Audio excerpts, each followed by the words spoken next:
I don't want to see my face.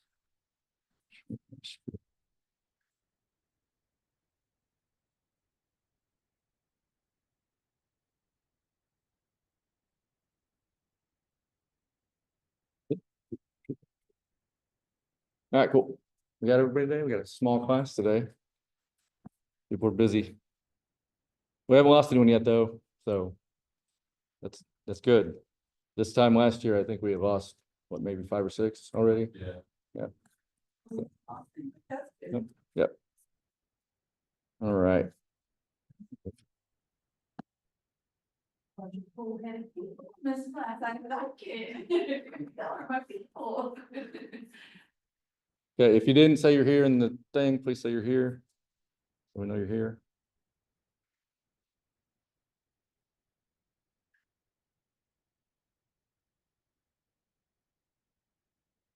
Get this thing out of my way.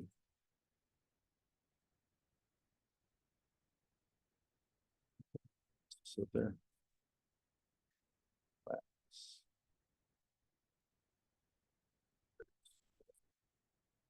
Okay, so today I thought we will go over what the homework was about, which was mainly loops, which you all got, decided to throw yourselves into way too early. And then we'll kind of talk about what is not clicking and see if we can go over some stuff and make it make sense. And then if we have time, we'll hop into the coffee shop and do some cool stuff there. So it's kind of the general layout. Jonas is bringing donuts, so that'll be good too. Yeah, so talk about loops. What do you know about loops so far? It loops through an array, something. Okay, yep. Run the function. Runs function, there we go. If you have a function inside of it, yes, yeah. Until you tell it to stop. Depending on the loop, yes, yep. But yeah, so basically its whole point is to iterate over something. Iterate's a word term you'll hear a lot. It means just go over and over. To either display a list like a menu or count some numbers or whatever it is that you need to do for a period of time. Make sense? Cool. Okay. So there's a couple different types. We worked with the for loop, right? So the for loop is if you know exactly how many times you want something to happen, right? So if you have an array of like a menu array, then, and you know your menu array is 6 items or whatever. Get your car fixed? Oh, okay. You made it. Yeah, so if you have a menu of 6 items or whatever, you're going to use a for loop because you know it's going to take 6 items, right? And so when you make the loop, I have the wrong thing open.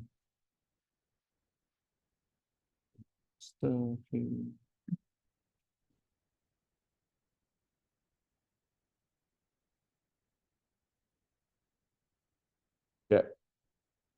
Get bigger. Okay, so yeah, so for loop, we know that there's 3 things, right? So you have your iterator, which is your I, you have your condition at which it's going to continue as long as that's true, and then your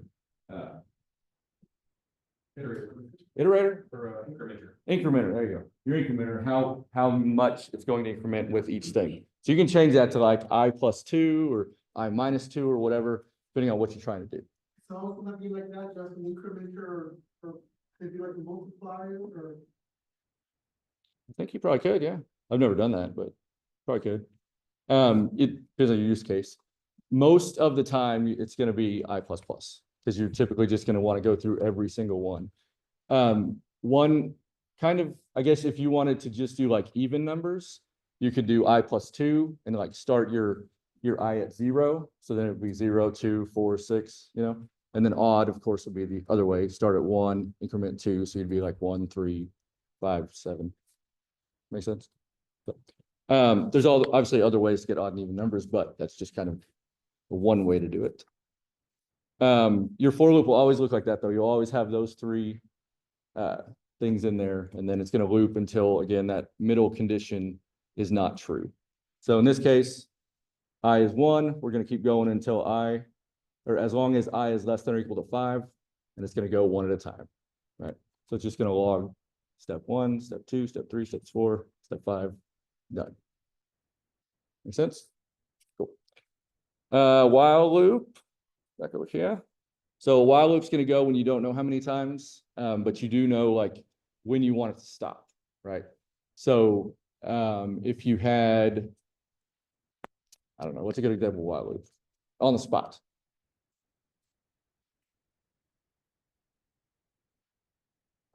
While it's, with a, you said like a Boolean variable beginning to true, and then you'll let you run it until you find a condition and you set it to false there. Yeah, I can't think of a better. that's good. Majority of the time, it's gonna be a Boolean type thing. So like, let's say we had a array of employees and we wanted to find like the first female in the array. That's probably a really horrible example. I'm very sorry. But so we start it, we'll put at the very top, you know, female equals false. And then we would keep going until female equals true, and then it would stop the loop at that point. That's a very bad example. I'm very sorry for that. First one that came. That's ChatGPT. Yeah. Simulates an action that must happen at least once, like rolling the die, so it's 6. There you go. Yeah, that's a much better PC example right there. Thank you. We'll forget about the other one. It was on recording, but forget it. Never happened. Cool. So yeah, to look at what it looks like, this is our while loop. So yeah, a condition of as long as it is I is less than 3, we're going to keep going. And so I will increment each time here. So it'll go 1, 2, and then, well, we're less than 3, so we're out. Make sense? Cool. The for loop is the majority of what you're going to use in life. There will be we'll see next module, there's other ways to do it. They're called higher order functions, but we'll get into that then. The while loop, I don't really use a whole lot. I'm sure there are a lot of other cases for it. But those are the 2 most common that you're going to use. Do you want to stop and get donuts real quick? Yeah, let's get some donuts. We'll go. There are only dozens, so you have 5 seconds. Levi, you can have mine, may I? You see one for me. Doing good. Thank you. Thank you. Donuts. It costs a fortune. Take out a small one.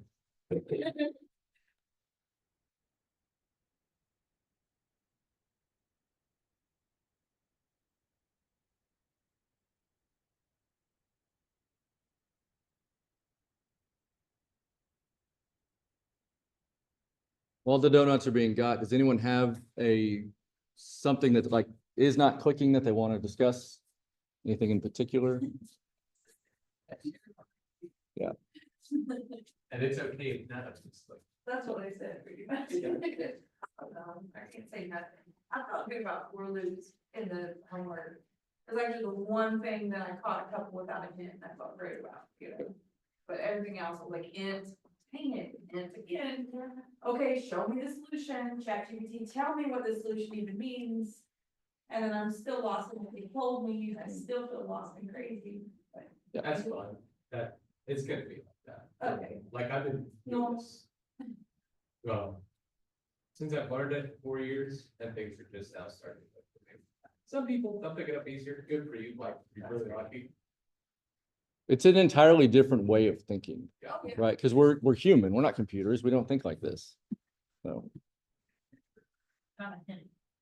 Yeah. Okay, I'll see assignment maybe. yeah, nice. Thing that helped me the most, and this is where like AI has helped me the most in everything, is just explain it. Like Like I'm a kindergarten, I would tell ChatGPT all the time. Yeah. Like a mother. Yeah, and then from there, start to think forward, so for this, it takes practice. That's all. I'm not lost or behind. I Yeah. don't care about what's being told. Or- It's totally. Okay. That is even though all programming languages are hard, all of them, JavaScript is the easiest. That doesn't make it easy. It's still hard. So, Well, this is the easiest. yeah. I think if you talk to a computer science person, they would not say it's the easiest. They would say it's the stupidest. It's, well, I'm Yeah. never afraid of saying that. Yeah, I'm just, But it is all, if y'all are ever curious, just, there's so much content that's built around how stupid JavaScript is. yeah, I would encourage you. I mean, watch it, start with me. That might be one of those, but The- But y'all haven't seen like the weird stuff that it does. I just watched that video that Derek posted, Mm. where everybody was laughing, they got it because they knew exactly what the, the weird things in JavaScript. Yeah. Or who it was, but everybody was getting kicks out of it in the video, it's like, oh, there's some things, obviously, right. that don't add up, don't make that much sense, Yeah. but everybody laughs about it because they ran into it before. I was like, I would love to come back to this video in like a few years, and come back and laugh Mhm. with, Yeah. you You will. so. Yeah, but I will say again, do not feel bad about using the hints. Don't feel bad about asking for help. Like, we all were there, right? So, Yeah, as much as I'm like trying to tell myself not to look, and then I spend way too much time, and then I get frustrated, and then I look, and I'm like, I still don't understand sometimes, I'm like, okay. When you get in that scenario, just set a timer for yourself. Oh, yeah. I mean, this boot camp, you got a life outside of this, like, but most of you are lucky if you carve out time to do your homework. Yeah. So even though you really wanna like try to get a grasp on this, I would say like, Yes. if you're stumped on something for more than 15 minutes. Yeah. Like, Okay. give the answer, go, yeah, like set timers for yourself, only like. Try to wrap your head around something for X amount. yeah. And my boot camp did it. You know, I mean. You can- Yeah, You could try eventually. so Indeed. get out of it. Set up server side cron job on Friday. Mm. yeah. The great thing about, so I've recently started using cron jobs on someone doing it at home. And like, it's like regular expressions, right? There's this stupid syntax that doesn't make any sense. The beauty now, we have ChatGPT and everything else. So I'm just like, do this. Yeah, yeah. Mhm. Yeah. You have to call that first cron for the script for all the different jobs.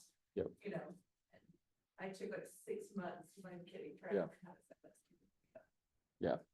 I believe it. Lots of tears, lots of tears. Definitely lots of broken computers and, fights probably, I'm sure. Yeah. Learn something new, right here, pull yourself, learn something new.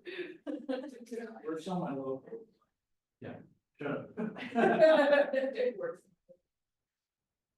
All right, everybody back? We keep rolling? Okay. While loops, we're good? Everybody get those? Make sense? Cool. The do while loop is just a while loop, except for it's going to do whatever you tell it to do the first time, no matter what, right? I've never used one professionally, but I'm sure there are cases for it. But yeah, it's just, you're gonna do something and then it's gonna go into a while loop. So in this case, it's gonna console log that line, and then it's gonna start its count and do the while in its count, right? So I guess, I don't know, it's a good example of a do while. So real case would be where the system must prompt the user at least once for a password while continuing prompting until the correct password is entered. That makes sense. So yeah, so if you go to a website that's got to log into, it's gonna ask you to log in.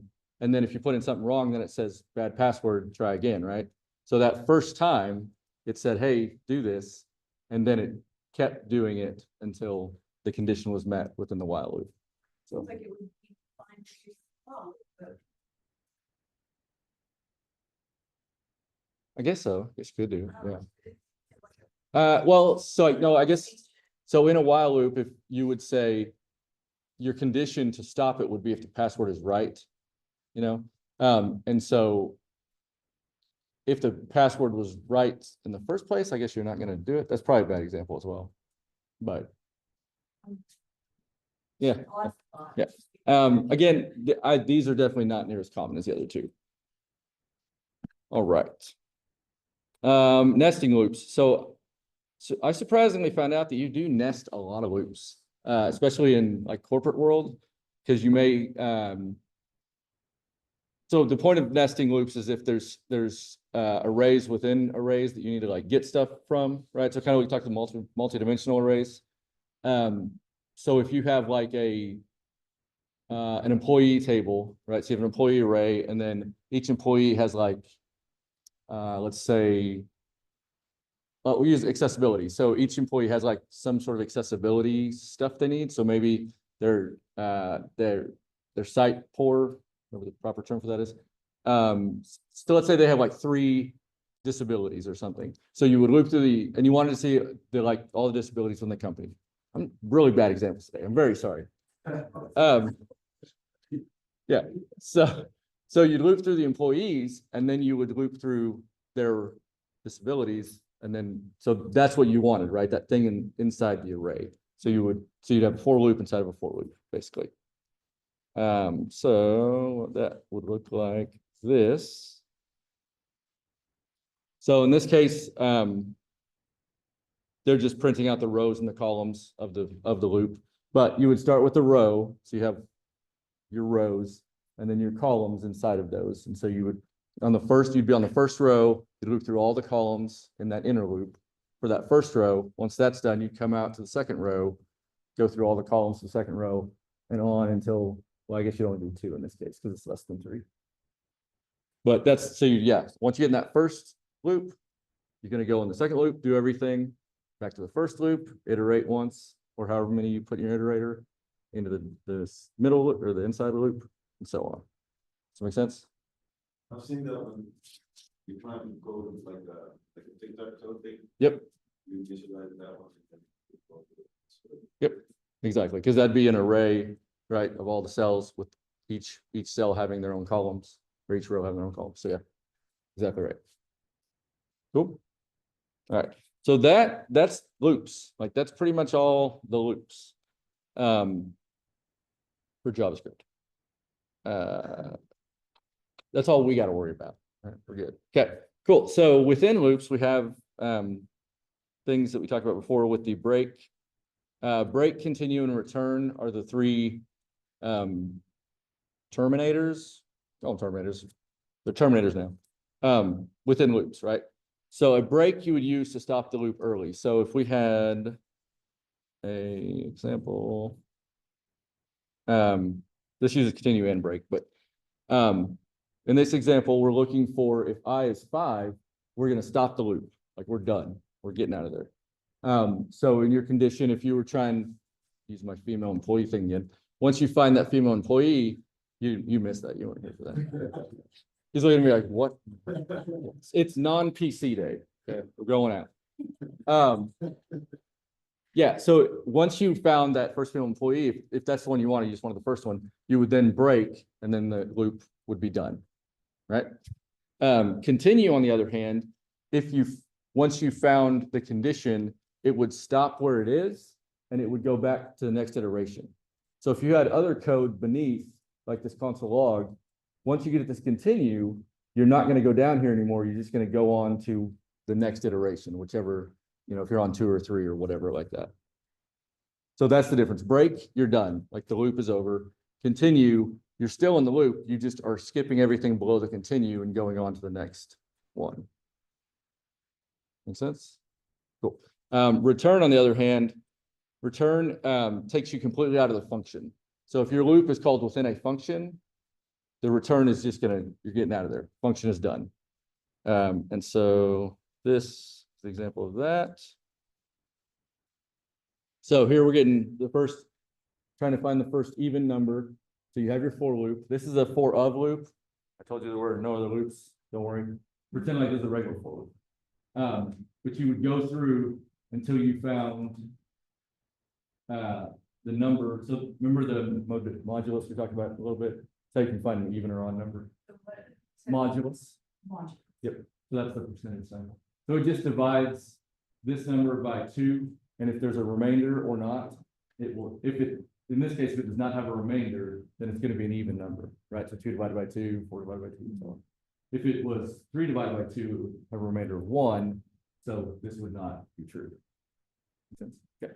So in this case, for even numbers, the first one we find, we're then gonna return that number, so we're getting out of that whole function. Cool. A lot of times when you use a return, you're gonna return back something, so you would store it in a variable, so it would be like let even number. So in this case, the return of the number, so 2 in this case, would then be stored in that even number variable. Okay. Other times you would return without is like if you're running, I don't know, say a financial something, and like once it gets above $10,000 or something, I don't know, then you want to just exit the loop, right? Because you want to stop, because you don't want your bank account to be dry. Weird example, but anyway. All right. Questions on any of that? Good, okay. Talk about turn. Okay, ternary operator. So that's all the loop stuff. Okay. Good on loops. Makes sense. Looping, cool. The ternary operator is shortcut for an if-else statement. I showed them to you before. It can get really hairy, but when we get to React, they're very helpful because you can use them within JSX. Don't worry about that. We'll get there when we get there, but they are very helpful. But they can get very, very squirrely. So basically, this is a ternary right here. So so you start out with a statement or whatever. And so in this case, age is greater than or equal to 18 is our statement. So it's our if, right? So if age is greater than or equal to 18, question mark is our if, then we're going to say adult. If else, so our colon is our else, they're going to be a minor, right? So if this is true, do what's on this side of the question mark. If this is false, do what's on that side of the colon. Okay. Now you could have just written an if-else statement there. That'd be perfectly fine too. Again, once we get on to React and stuff, it's more important that you understand this. And then you can make these, again, very hairy. So if I said greater than or equal to 18, you're going to be adult, or let's say age is less than 5, you're going to be a toddler.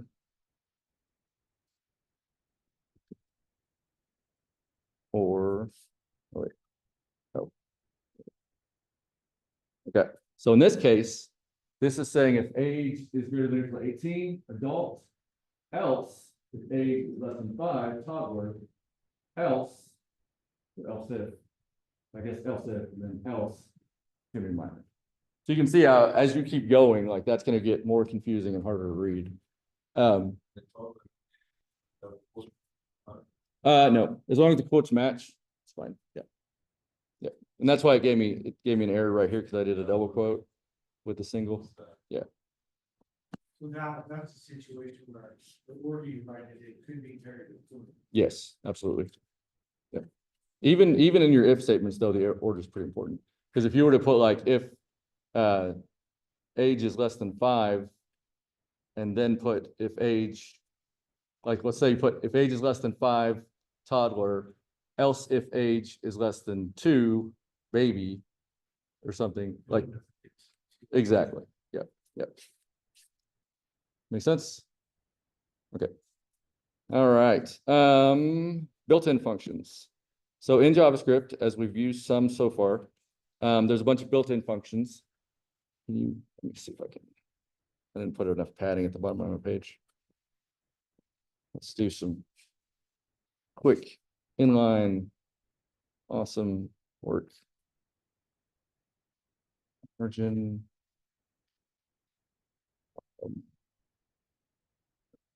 20%. Work. Hey, no.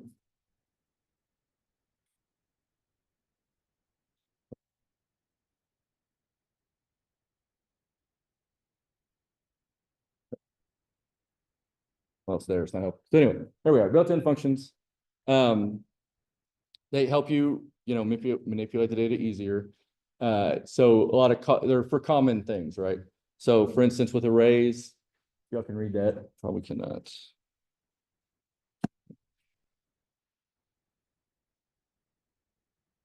With arrays, we have push, right, which we've used. Some higher order functions we use eventually will be map, filter. So these are all functions that we could just write them out, like nothing wrong with that. But they're there to help us, be faster and smarter. And do things, more efficiently. With math, I think, did y'all do math.random on some of the exercises? Yep. So and remember that the thing before it, so math in this case, like that's a class. So classes have, we're not gonna get too much in classes, but they have methods on them. So like document dot stuff, document being the class. In this case, math is the class. So math.random is a method or function on math, as well as math.floor. And you can just Google helper functions or built-in functions, and I mean there's a ton of them. And then on strings, we can do to uppercase, to or dot to uppercase, which uppercase is the whole thing, by the way. Does not capitalize the first letter. That does not exist for some stupid reason. So I've put that function in like all my work. Because I mean, how often do you want to capitalize the whole thing? Yeah. And then dot includes. So dot includes, you can use array functions on strings and string functions on arrays for the most part. No, you can use array functions on strings, but typically not the other way around. So to includes or dot includes is an array function and a string function, and you can just use that to see if something is inside of that string or array. So like if you wanted to find the letter P, you could do, I don't know, Popeye dot includes P, and then find it. Then that would be like true or false. Does it include it or not? So, yep, super helpful. We love them. Use them all the time. Okay, questions on those? Okay, recursion. I know I said skip the homework, which is good that you did, but I did want to talk about it just a little bit, just to kind of clear it up because it is confusing for most of us. Probably not, for you over there, but yeah. But basically, the point of recursion is to loop through itself until whatever is finished. So if you don't know like how deep something goes, as far as like if you have an array that has an array that has an object that has an array, like if you don't know how deep it goes, and I'll show you some examples, then you would call the function inside itself until it finally figures out like what it did. Like it says, it's powerful in working with data that's repeated or nested structures. It's good for solving puzzles. So let's look at an example. So just some built-in functions I showed here. To uppercase would show you the rain in Spain is uppercase, like the comment says. The includes, if it includes rain, be true. Split will take your sentence and turn it into an array based on whatever you pass in here. So in this case, we just passed a space. But you could split it like if you had a paragraph and you wanted to split it by every sentence, you could put a period inside of here or full stop, some call it. And then it would split it, for each of those sentences would become an element in the array that it creates. Cool. Okay. So that's the character that's where the split happens. Yep. Yeah, there's a name for it. Separator. Yep. If y'all haven't hovered over some of this stuff, there's a lot of helpful information right in VS Code. And it seems like, another language at first.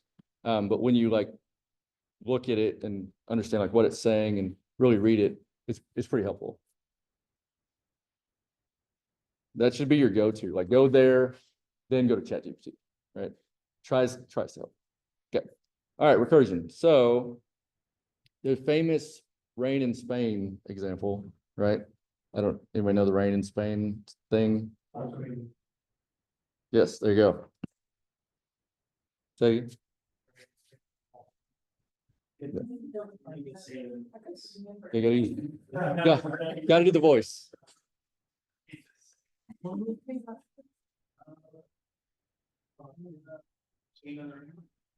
No, Yep. no. Where- There's a whole thing. Oh, yeah, yeah. Ah, yeah, there you go. Cool. So I have this awesome image that ChatGPT made me, which I was actually pretty surprised that it made it. So this is the idea, right? So that's the saying, the rain in Spain, mainly in the plain. On the plane, anyway. So with recursion, you would start and you would, so what you want, you need a statement that's gonna stop the recursion. If not, your computer's gonna die because it's just gonna keep going forever. So you say, all right, we need to know if we're in the plane, right? If we're in the plane, we're good. That's where the rain is supposed to go. So first thing we ask is, are we in the plane? That looks like a cloud. I guess that's not a plane. So you would say, nope. All right, so where does the rain go? So it's gonna call it again, right? It's gonna say, okay, is the rain Spain's mainly on the plane? Okay, are we in a plane? No, I guess we're in a valley. So we're gonna do it again. Okay, cool. And then I guess hills, for whatever reason, ChatGPT thinks is a plane. So now we're in the plane, we would exit. Does the concept of that make sense? Okay. Now in code, it's not that clear. Because that's what we do. So let's see. Okay, right here. Make sure you can see all that. So here in the console log, we're calling the function. So we're calling it in there follow rain, and we're passing mountains, right? So that's right here if y'all can't see that. Okay. So we're doing the console log so we can just see what it says every time. So that would call this function, which is follow rain. Uh-oh. And so it's going to say if the region, so the region in this case, we're passing mountain, as you saw in the console log there, right? Passing mountains. So it's going to say is region, which is mountains, equal plane. It does not, so we're going to go else, and we're going to return calling that function again. Okay. And when we call that function, we're going to pass in another region, which is what the get next region function is doing below here. It's just going through that object, which is mountains, valleys, hills. Which, I don't know why it says mountain, valley. ChatGPT wrote this. It's weird. But the point being, we're mapping through that object, right? To get those different ones. And so then the second one would come through and it would say, okay, region, we're in valley. It's valley equal plane. It's not. So we're going to go to the else, follow it again, right? And we keep going until it actually equals plane. If it equals plane, then we're just going to return the rain starts here. There's one.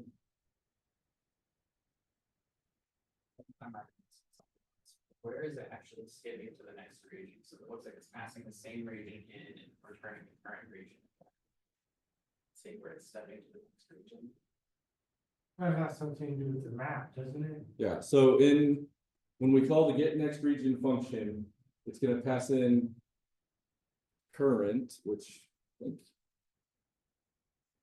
didn't look this over very well. Yeah, I see what you mean. It's not actually gonna iterate. Yeah, I guess if we were doing that iteration, we would want to do it and get next region. You'd wanna do like, We'll do it this way. Was passing in current region, we need to get current. Yeah, so don't get hung up on that. This is ChatGPT been stupid, but the point is every time it would iterate through to pass in another one and then go like I that. guess what I'm asking, Mhm. in the grander scheme, is do we want to do the iterations inside of the get next region, the outside function, or within the recursive? In the outside. Yeah. And really,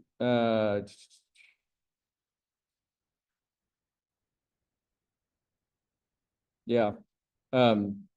Pretty much we would just use an array because there's not a reason to have an object here because we just need the things. so that you could have like Let's see. I equals 0 and. Yeah, yeah. Yeah, so let's just say like we had an array there, then We're just returning the, whatever the region is next. So, yeah, but that's, again, just, yeah, going through, calling that next one, to keep on going is the point. The main point is calling follow range inside of the follow range. Yes. That's. Yeah. So. Professionally, I think I've written 2 of these in my career. I know in other places, like you probably write a lot more. But there's a lot of times that people have came to me and said, hey, I want to write this recursive function. Like, it's been easier just to do a loop. Because they may know like the end of it and they're just trying to write recursion. I'm like, yeah, but you know where it's going to end, so you don't need to do that. So there's always the, it depends, right? So there's definitely more than one way to do things. I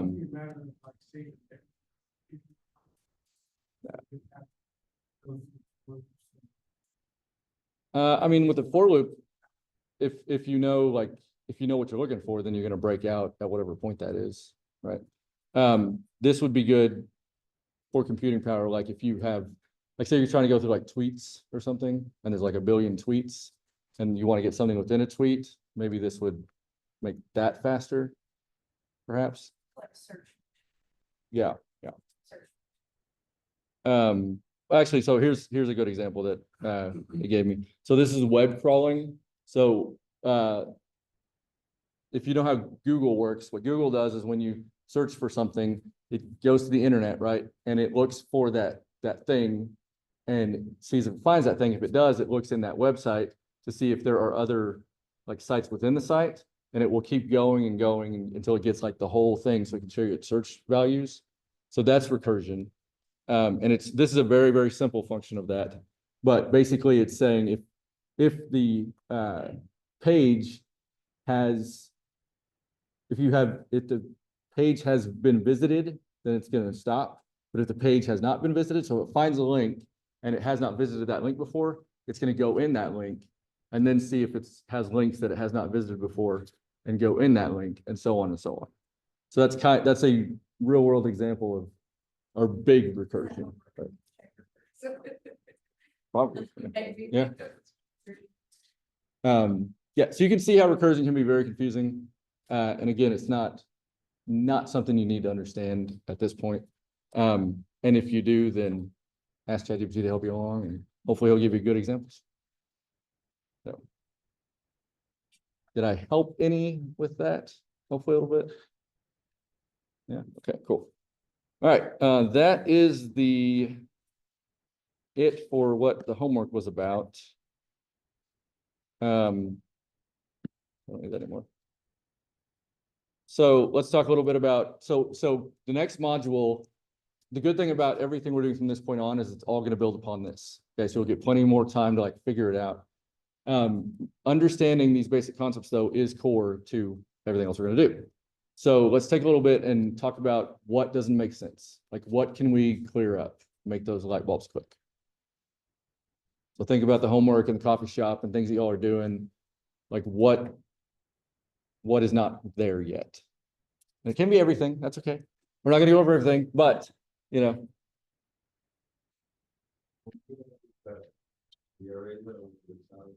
Okay.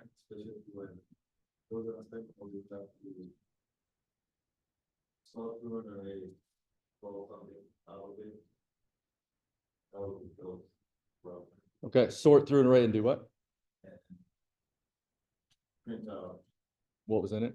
and we call it out.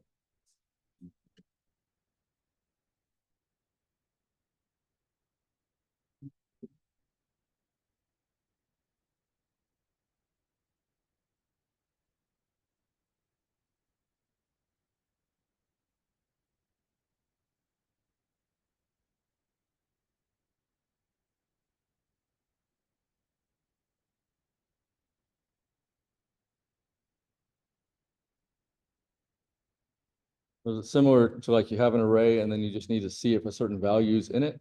Yeah. Okay.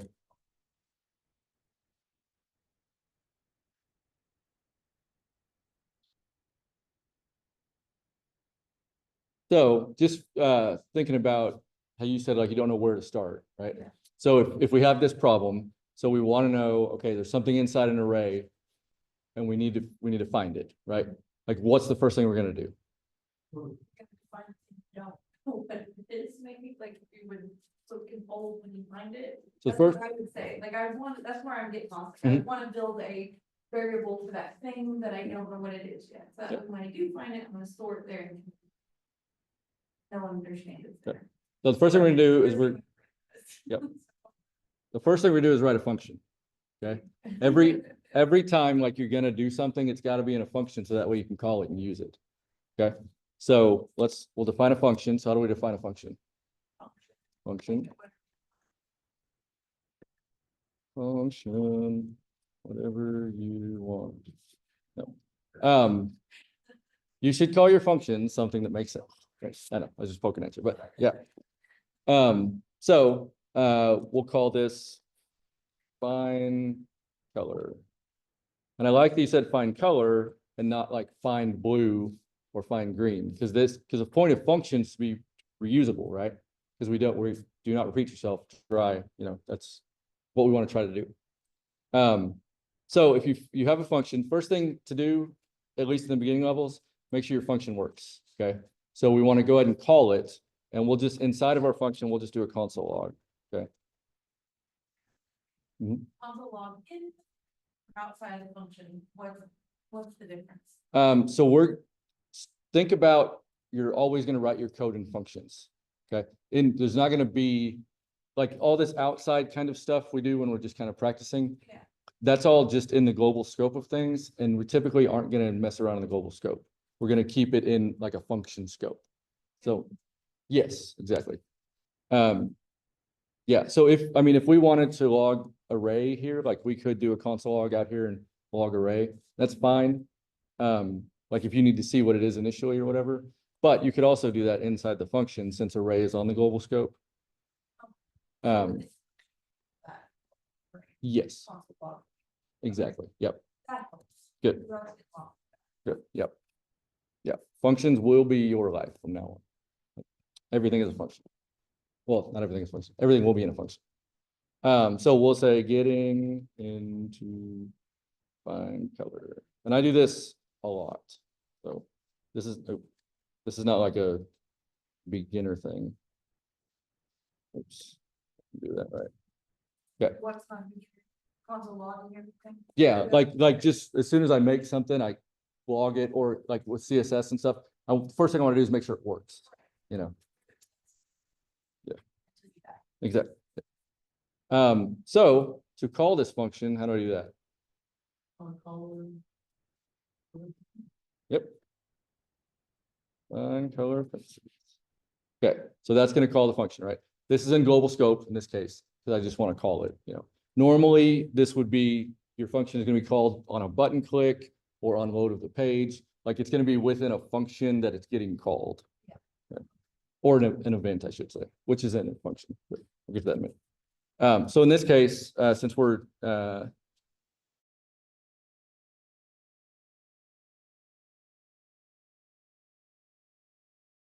of the JavaScript, and that'll run it for us. So if we do node and then practice. Practice.js, then that'll run it for us, right? So we can see we have our get into find color logged. Okay. This is just an easy way to kind of test your functions. And sometimes you're going to write some code that's not for the browser, and this is how it's all going to work. Which is much more fun than it sounds right now, because like sounds like I can't see anything. Why would I do this? But it's pretty neat. Okay, so we know it's working. Cool. So what do we want to do? We want to find a color, but we need to tell it what color we want to find. So how do we do that? The parentheses in the function, you put what color you want to search. Up here? Down here? Okay. So I can put red like that. I think you have to complete it. Square bracket? And that's what you want to find it at. Yep. So like you're passing the color red, but inside your function, you also want to assign it a variable for what it's going to be on red. When your function find color within the parentheses, you want to assign say color, that's the variable that you pass it into. Up here. So you're correct. However, what am I passing here? In quotes.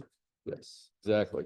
So this is acting as a like we're passing a variable red, but we don't have a variable red, right?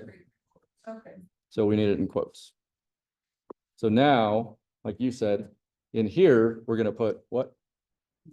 Color. We can name it color, right? So argument we're passing in is a string of red. Parameter is color, right? Which is just a temporary variable to hold whatever argument you're passing into it. Clear? Okay. So now that we're getting that in there, we can just add this to our console log so we can see what our parameter actually is, okay? So I can just do this again. So now you can see getting our color and then red, right? So it doesn't say color there. It says the string we passed in, which was red. Okay, cool. All right, so now we actually want to check if this color matches something, right? So how will we do that? Loop? If statement? Okay. So if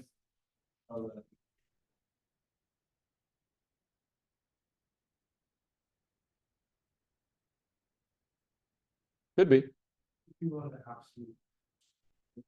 Yeah. Triple, which wouldn't work in this case. Yep. So remember the difference in doubles and triples is double, it's just matching the value. Triple, it's matching the type. So it's really, you always try to use triple if you can. I think there's been one time where I didn't professionally because I actually needed just to see like if a number matched, I didn't care if it was a string or not. But for the most part, the more specific you can be, the better. Okay. So in this case, we're gonna see if color equals. Gotta check a spot within the array. So array. Okay. And then it's sort of. So somebody said loop. I don't, was it you? You said loop earlier? Yeah, I mean, we want the if statement, we can go through the array, but right now, if we're just checking one specific spot, we can say array. 0. But we go to position. But we don't. Add a new variable, make it 0, so it starts looking 0 and then we just start going off. after that. Yeah, so, yeah, yeah, so we're gonna need to do a loop, yeah.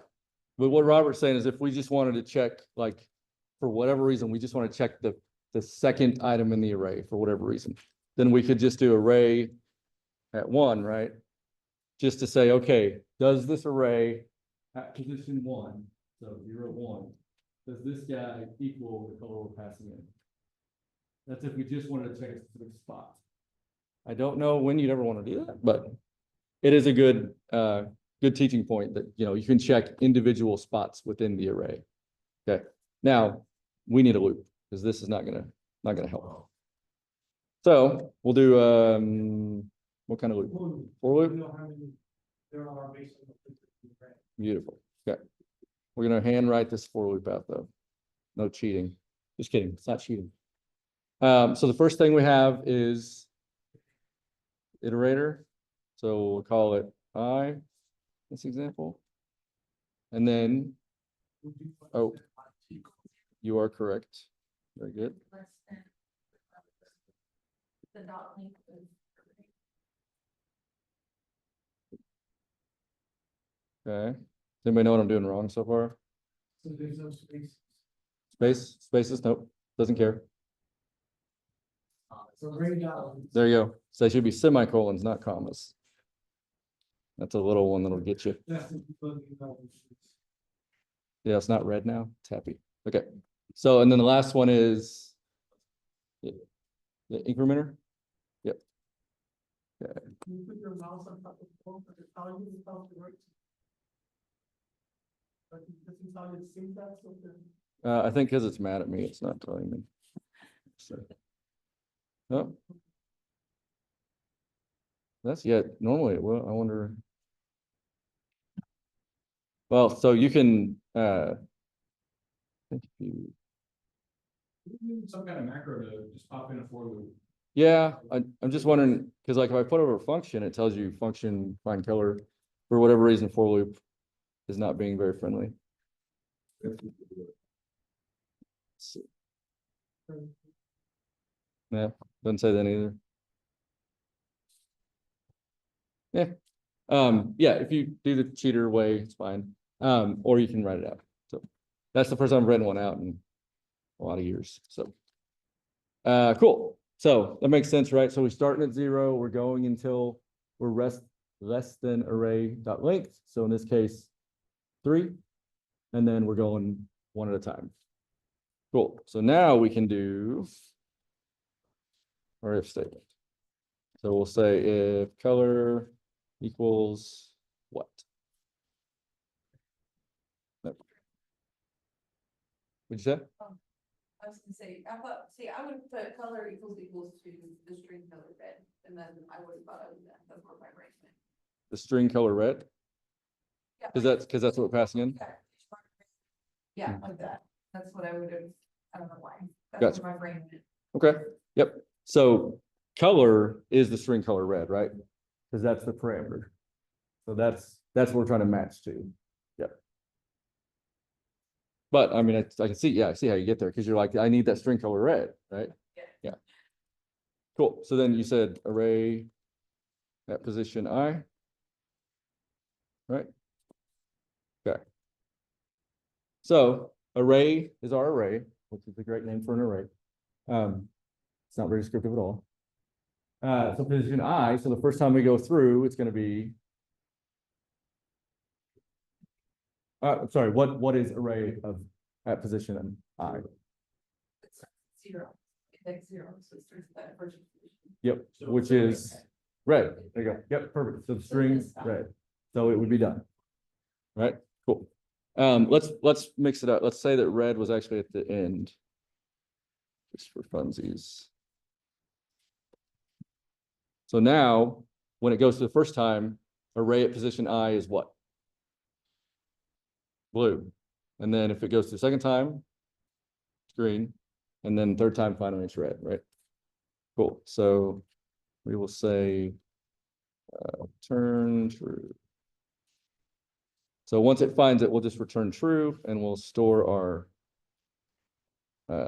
thing in here. We'll say found equals that, and then we'll console log is found.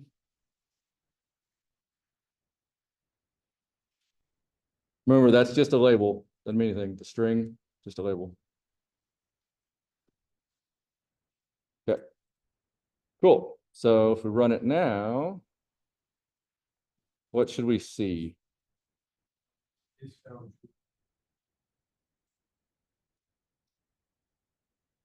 Yeah, I guess what we're always gonna see is found true since it's there, right? Why if you could say purple, then it'll come back false. Okay. It'll actually. Will it be false?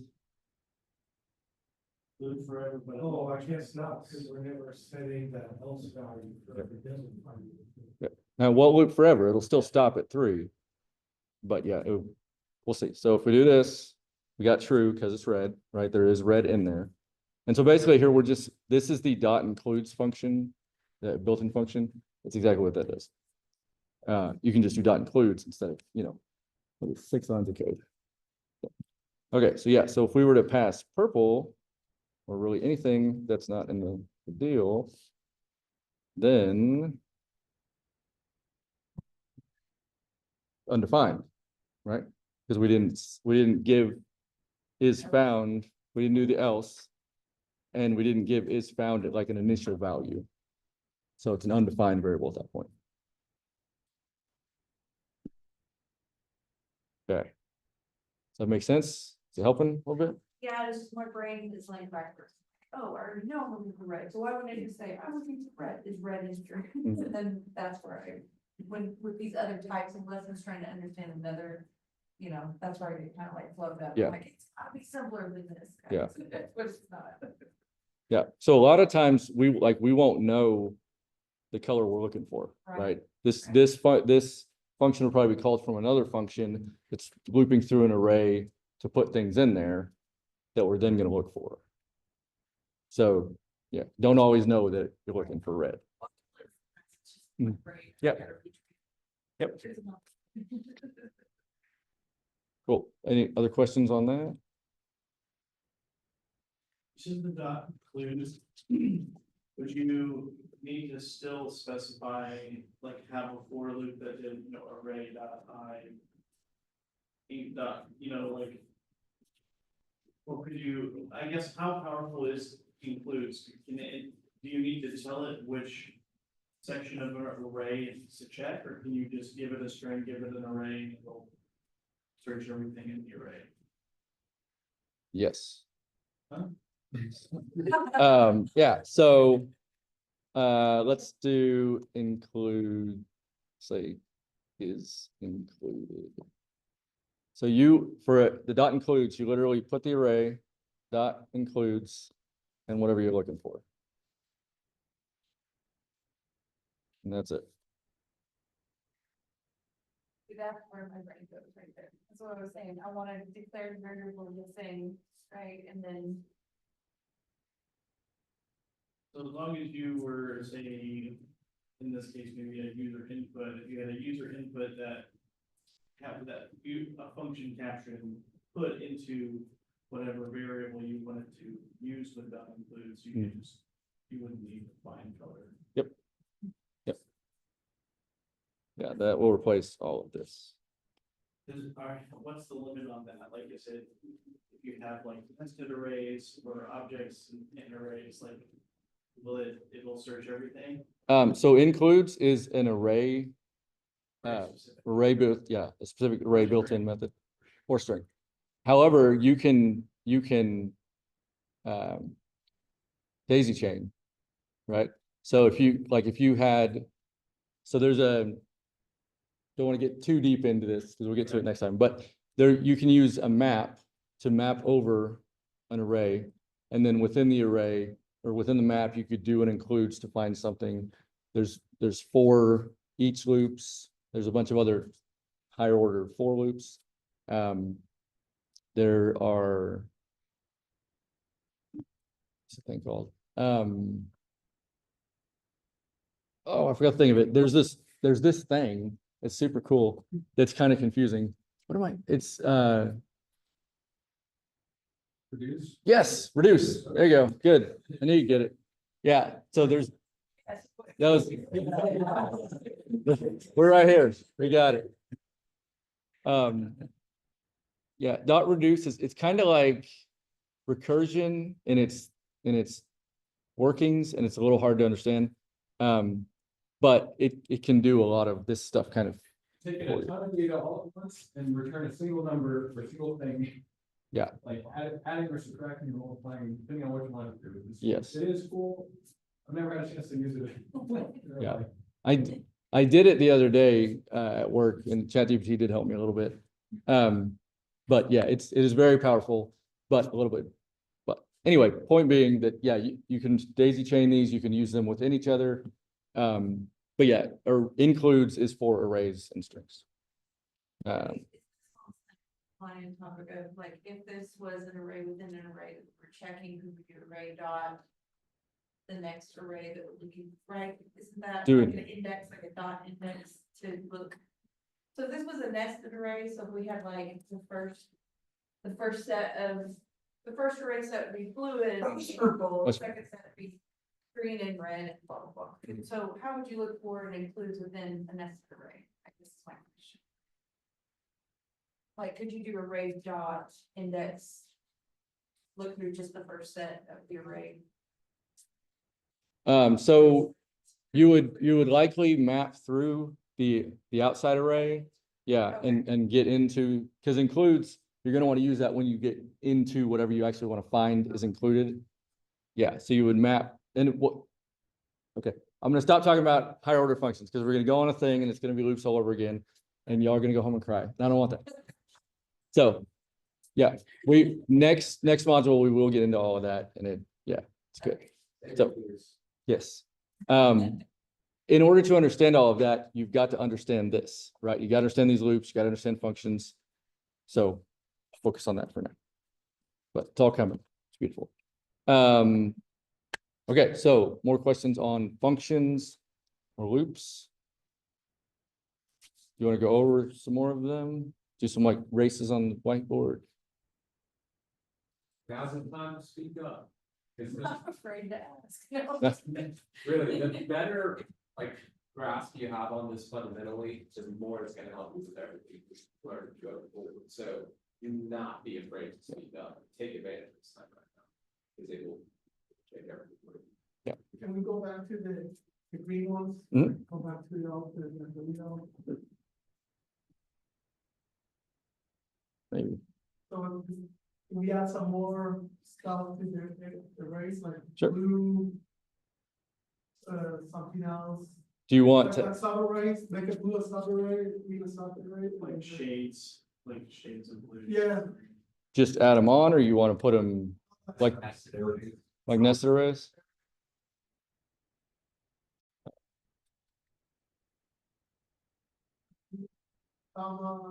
Five, and then that's its own sub-array. Then read, so its own one, then search for. I think the last right there.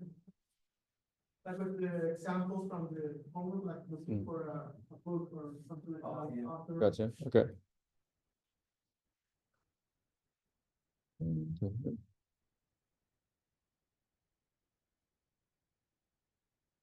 Okay, so like if you wanted to find the hue of red, it'd be two, kind of.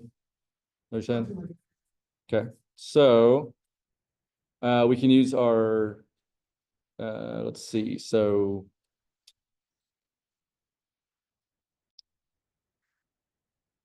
we wouldn't really, yeah, I guess, okay, so we'll say, in this case, we'll just say we're gonna pass in the color and we want to get the hue of that color. So, Okay, so we'll pass in red here. So we're gonna go through the outside array, right? And if it makes it easier to see, we can do it this way.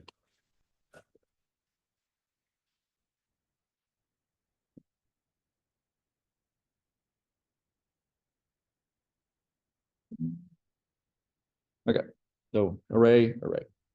Cool, so we're gonna go in here, first thing we need to do is figure out if the color red is there, right? So our array still stands here, but instead of returning true, at this point, then we need to loop through the inner array and find that hue color, right? Actually, nope, we're wrong, because our outside array just has these arrays. So outside here, we're gonna be going through these arrays. So array at 0 is gonna be this array, and then array at 1 is that array. So we need to figure out, so this would really be better with an object. We'll do it this way, but we'll do an object in a second. Because we're not gonna really know that these are necessarily at position 0. We wrote it out, so we do know it, but if this was like on a, real world scale, that's okay, we can do this for now. So we're in the outside one, then we need to come to the inside one and figure out if the position 0 is the color, right? So then we can return the next position. So we'll do another for loop, and I'm gonna speed on this one. We need to use a different index, right? Because we can't use I again, because that's just for the outside. Okay. You can do X, yeah, I typically do J, it's IJ. But it doesn't matter, it can be whatever you want. You can be a lot more specific with it too, like you could be like inside index or whatever, which we'll do that. That'll maybe help it look good. Side index.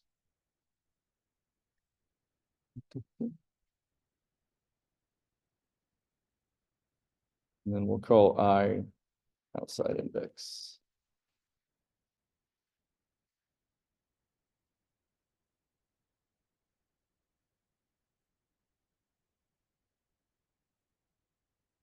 So then we need get rid of that guy that always tries to help me with. I'll get rid of that if for now. Okay. So if we console log here, our outside index.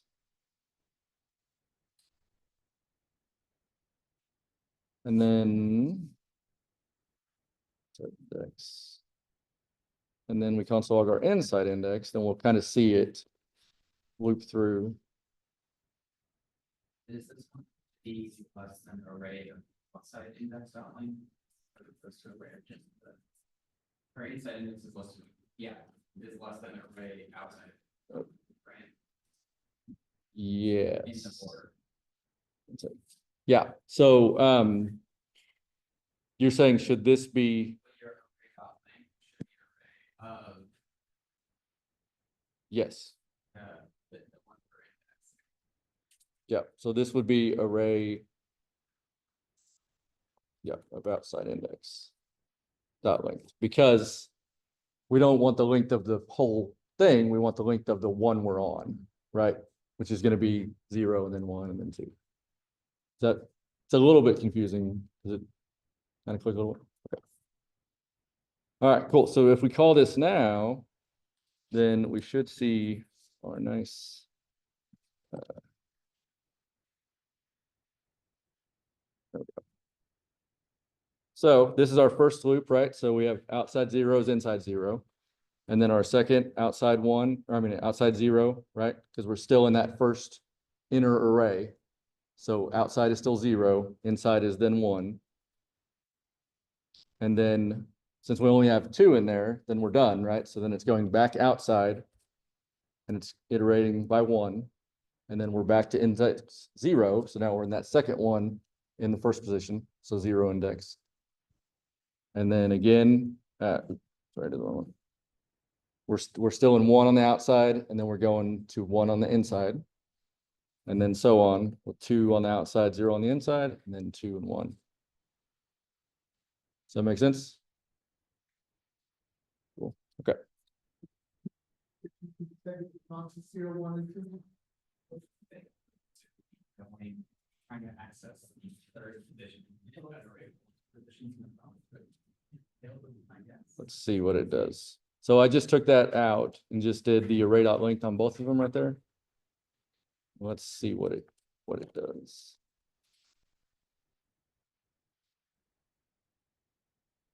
So much longer, right? So it did 0, 0 like the other one, 0, 1, and then 0, 2. Since they're the same, well, they're not the same length. Yeah. And then 1, 0, and then 2, 0. So it's still try, Yeah, but outside, yeah, inside index 2 doesn't exist. exactly. So this, if this was a value here, it would have failed. Yeah, it's since just printing a number, it didn't care. But if this was a value we're looking for in that array, it would have been undefined or null. So yeah, just remember when you're nesting, it's not going to be that outside length you need for the inside one. It's going to be the inside length. Okay, cool. So now we're getting to the inside one and we need to see if the color is there, right? For that first position at position 0.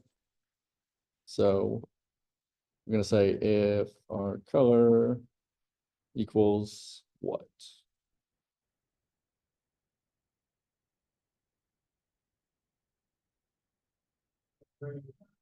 Outside index, inside index. Array outside index.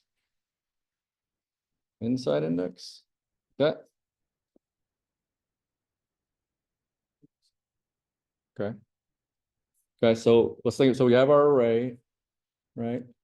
So array outside index is going to be 0, and then inside index would be 0. That seems to make sense. So let's say if it is, then in this case, we'll return true just for now, just so we can see it. And then that's fine.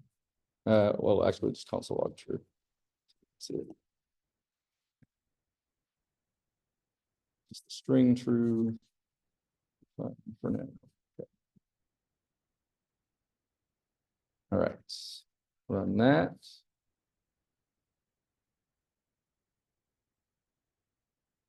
Okay, so we got true, right? Because red was found, which I guess any of them inside, just like the last one, would be true. So if we were to pass purple, we should not see true.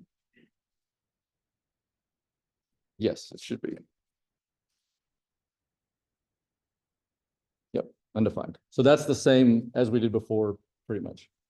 What we want to know is if that color exists, we want to get that hue number, right? The 5 or 3 or 2. So, yeah, the color we're passing in, we're checking that for what's in that first index position of the middle arrays. And so if we want to return the number, how are we going to get to that number?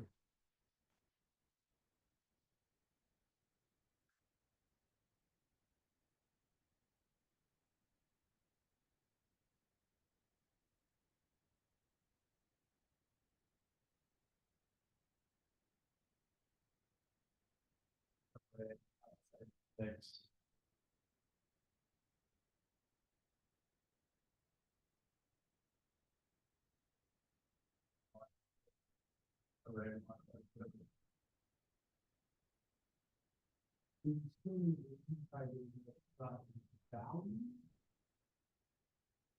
So it's not an object, just an array. So we need to call the second position.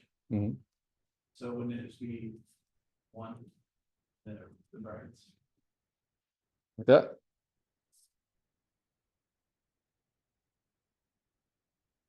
Give it a go.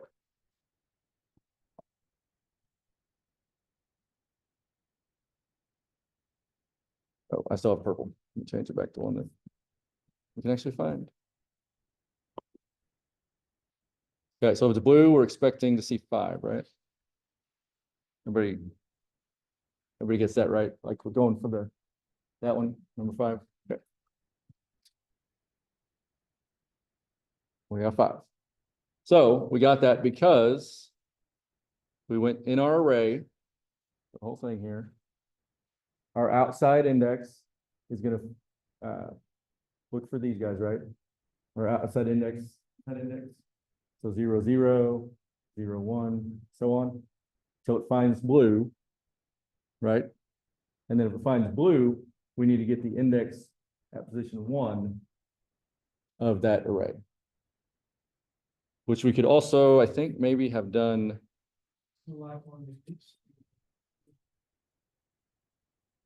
Inside it's arbitrary set that to zero, since we have the string of the color. Yes, in this case, because we are using array to do this, but when you have like a key value kind of situation like this, you would want to use an object. So you'd still want the outside array, but you would want to use objects inside. Well, Because if we were to change, so does this make sense though? Before I move on? Good. Okay. We would change this to blue 5. And this is much more common. What you'll see is arrays with objects and arrays with objects and arrays with objects with arrays with objects, but like this.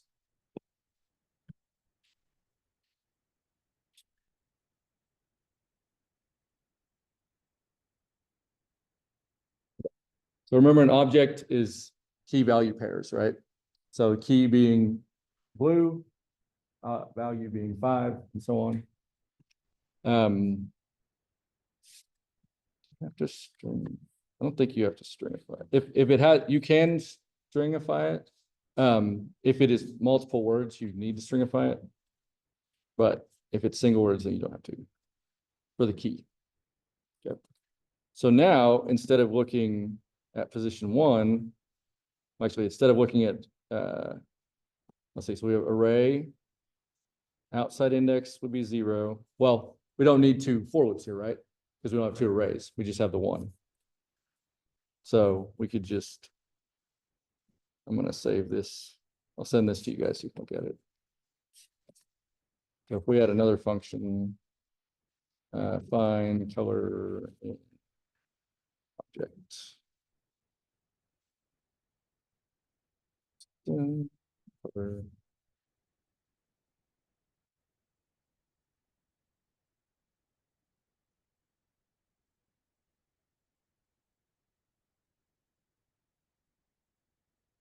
So let's do the same kind of thing, red.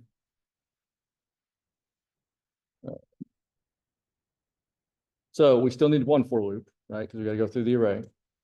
So we could do for. And then.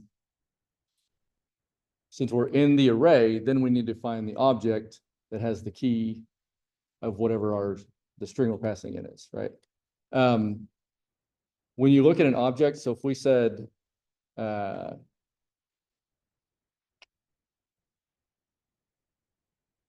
keys are weird. I don't think I explain that. So like objects dot keys is a thing. So you can look for the key that's in there, which I guess we could do in this case. I think I'll say this throughout the entire course. We'll get into that a little bit more later. But yeah, so we could say if the color equals, I think.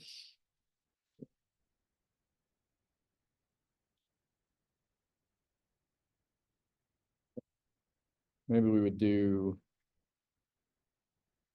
A little bit, That has on property, I think, is one. yeah. That might be. Let's see if. And so object, notice it's capital letters, object is a class. And it has things like has own property or has own, which this will, Thank you, Ray. Like, Ray, an index, Hmm. not has on property. yeah. Like, set of objects. So I think that, oh, I see what you're saying. Instead of object, make it array. Yeah. And then add index.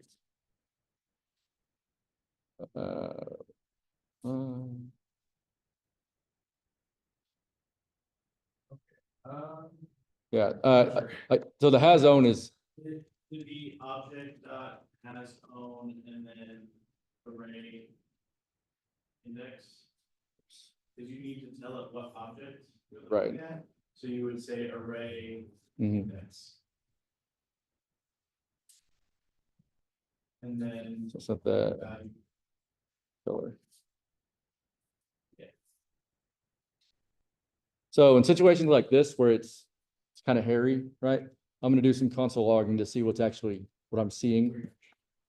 So I would do like a console log here. And I would log like object dot has on array. Maybe.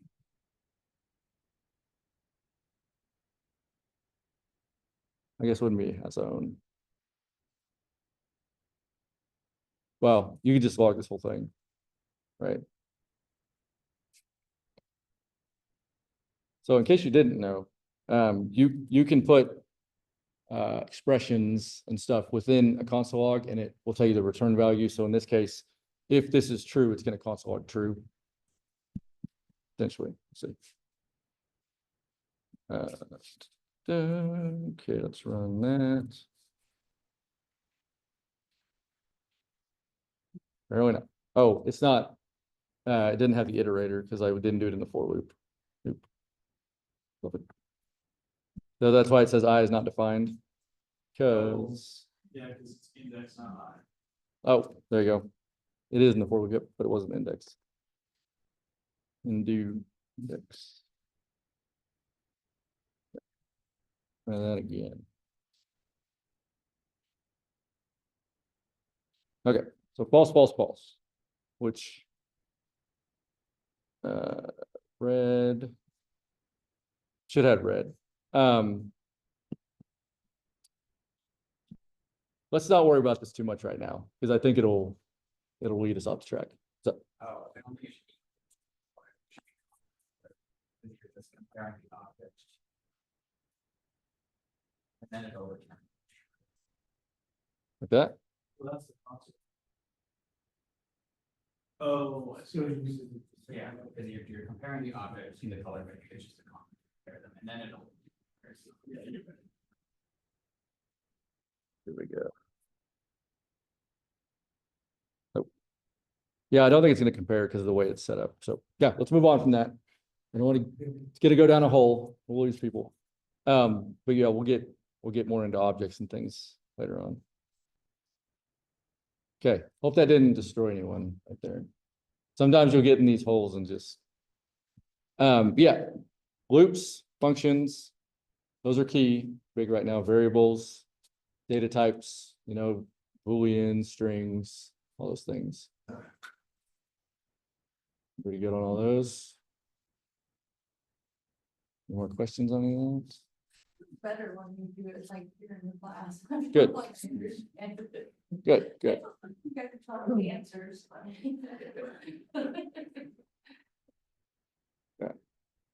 All right, so 11:26, let's take a break.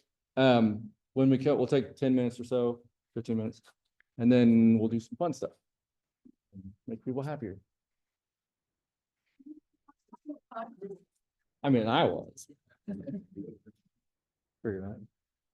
It is one of those things. Oh, this wasn't popping up? It just wasn't like, and it's probably because of the bracket, like if it was just an object, Let's it see, would pop up. let's see. Like if you take blue font and make it its own object. Call it like the blue object or something. Oh, because it's in the array? You think it's was messed Because up? of the brackets, it was like, I don't know what this is. Oh, It okay. was like TypeScript, it probably would know. Yeah, you're probably right. Okay. Cool. I've never used a has on, that's all. Like, I don't know Yeah. how it works, it was- So I think it's. I've used it before, but yeah, what, like, objects are weird. Object, property key, okay. So you passed it. Yeah, Yeah, so it should be, That should work, actually. so object has a, oh, you know what? It's that extra parentheses. Yeah. Yeah. I should have left that over there. Okay, There it is. that makes sense. Hey, Eric, we figured it out. I had my parentheses in the wrong spot. So you're right about the comma.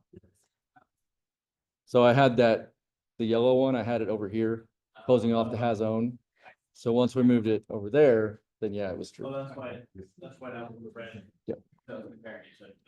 Exactly. Yeah. And it was just outputting the color. Yeah. Thanks, man.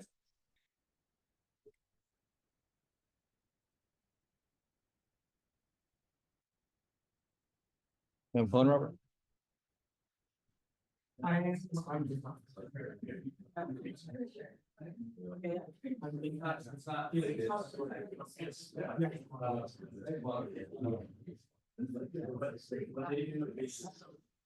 Every day, the main creator, Yeah. what's happening in the world, which is a lot of things all the time. What's the topic? And they'll kind of describe what here's what's happening, here's what one side is saying. And then it's. And then he'll show you, right. Yeah. His opinion is. So. Yeah. Yeah, see, yeah. You said that is They, I don't know, that one, they took that one as the core. Sometimes they're platform. So. No. Some It's funny, his nickname. I like sarcasm. What? I like part. Yes. I used to read the Verge a lot. I was gonna ask. Yeah. Before it was.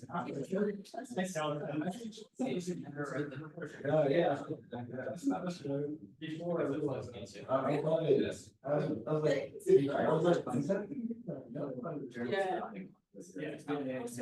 It's interesting. At least those names.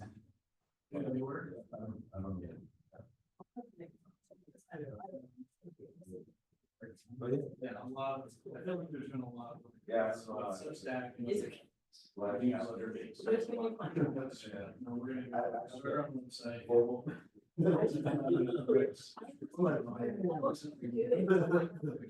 Yeah,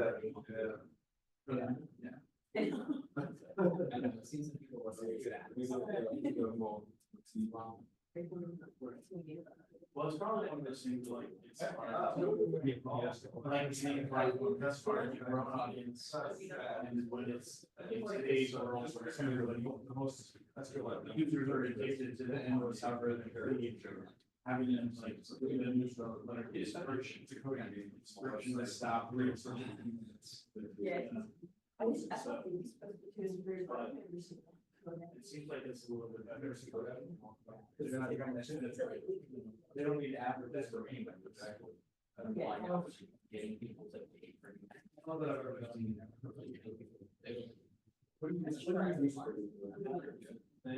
Is there something that like? You just, you like, you just go to the site and use their, like, sandbox ones, yeah. So what you need. I was trying to read it, I was like, what is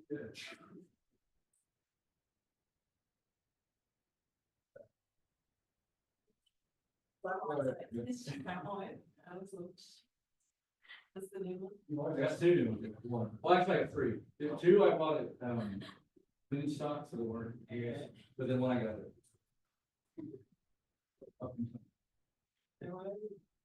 I mean.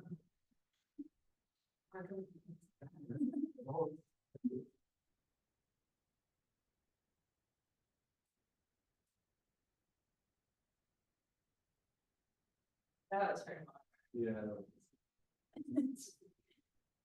It's good, I think it's good.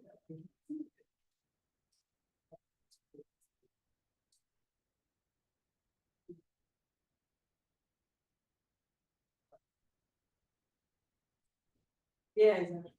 Like, at least, I'm just in order of thinking, how would I do it? Yeah. Like, whatever. I want to get what's Sure. here. Yeah, everyone's jobs. Yeah.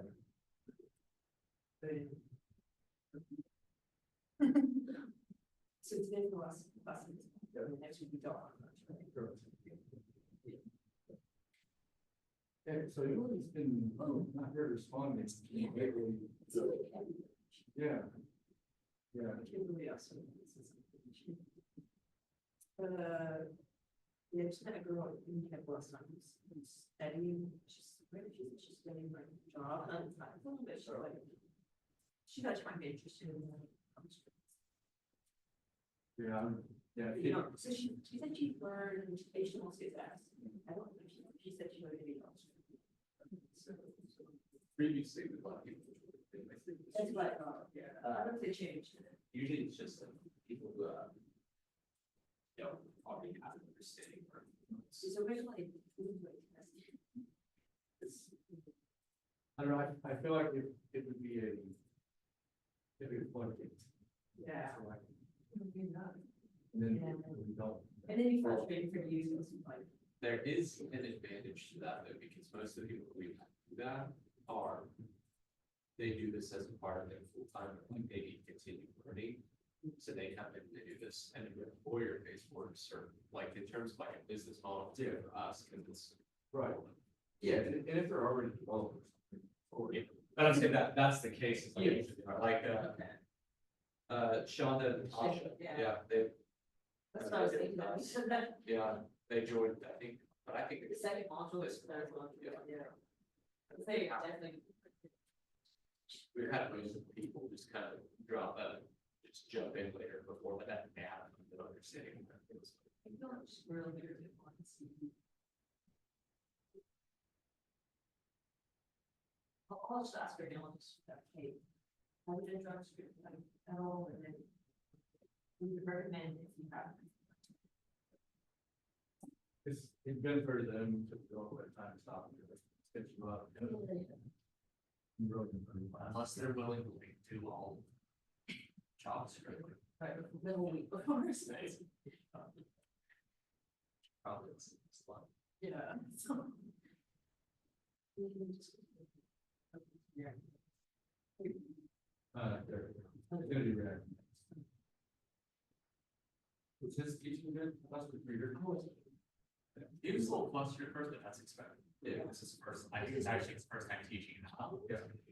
But aside from, once he got it, You gotta improve. yeah, Good. he's doing great. And it was great, I've never seen. Yeah, my only concern is when we switch is that people have different teaching styles, like doing things there. Yeah. Different pieces. That was always a good thing. Yeah. So, And that's what like last module was like for teachers, or last year. yeah, And it's drastically different. yeah. Wait, so is that? Me, Bobby and Eric. Yeah. Oh, there. Yeah. What? But it actually needs to be, it's like, wow, it's hard for me. He's been. Yeah. But no, but like he did great, and then there was like Bobby, who was like. That's there. No, he did great. He does fun. He does. And he goes deep. And he goes But he also is like. Intense. He's very about it. intense. So like, if you wanna learn that way, that's great, but He's not I rare. think for the most part, he did really good at like Yeah. You know, trying to. he's typically getting to, I think he. So he was in Tulsa, right? So everything he did Oh. was remote. Yeah. That's. I heard- Bottoms is, he gets. Even so, the thing last, were you in the talk about? Yeah. Yeah, so he's like, I didn't have to tell you that you're saying the X value wrong or whatever he said. Yeah. That's his truth. That's a great talk. Oh, it's so good, yeah. That was the- AI. The AI, yeah. oh, Yeah, is that? Yeah. it was good. We talked about history and theology. It was pretty, yeah. When it started, I came in like an market, started off from whenever I doesn't know this is interesting, and then I was, oh, wait, it's very interesting, though, the word chalk art.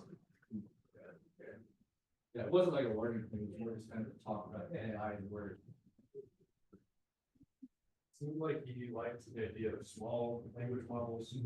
That's just small language model, or small Yeah, language model. I didn't know that's a thing, it's basically using small language models to train large language models. Oh, okay. Cause his whole thing was everyone's all big on large language models right now, but. Basically, like what you're asking for when you prompt any large language model differs from region to region. So he used, I think, like agriculture as an example, like gardening in California versus gardening in Oklahoma, different. Like a small language model would work better for that if you had someone Yeah. in California build a small language model specific to California for agricultural things, because climate, like how that affects soil, that kind of stuff. Yeah. That's different in California than it's in Oklahoma. So if you trade those models locally, you're getting that much. Doesn't work behind or anything like that too. You know what, that made me laugh, because you're right, laugh, it's funny when they're.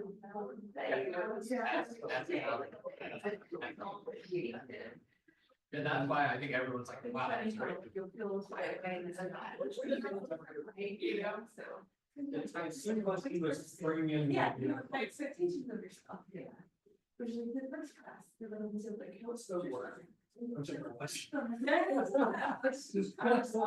now you're probably doing that with me. Sorry, my student. Material. Yeah. I have to learn this, yeah. Large language model. I think you're gonna grow.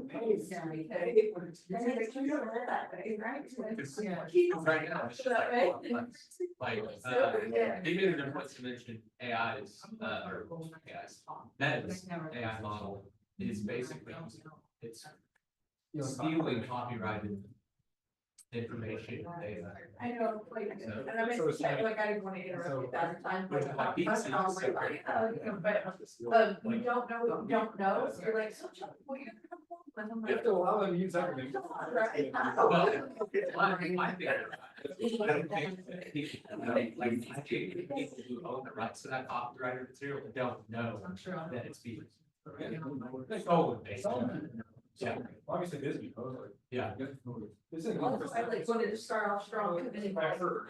No, I didn't tell him. That's why they don't start with that. And actually, very- Yeah. He said that they're. I would say that. I would say- Going through it. Please, Lord. You're right, so I And think just it- let everybody troubleshoot, and then try, to, oh, it didn't work, and this is why, and Yeah. that is more realistic to me than this. That's what I. No, And I think something. a lot of it is, you know. Part of the accelerated program. Yeah, and he works for Good Data. We can then spend the additional. He's been around, I think, because I think That he was- house, and I'm fine. His, But this is a good foundation, right, to keep you be comfortable and not It's not all scared. of them. You know, nobody needs to be scared of it, like, it's gonna start. And again, it's all just this, but more and more for different uses. Like next, on Sailor server side and things like that, we all still use all this, Yeah, just more of like hidden data. yeah. When do we start loading that?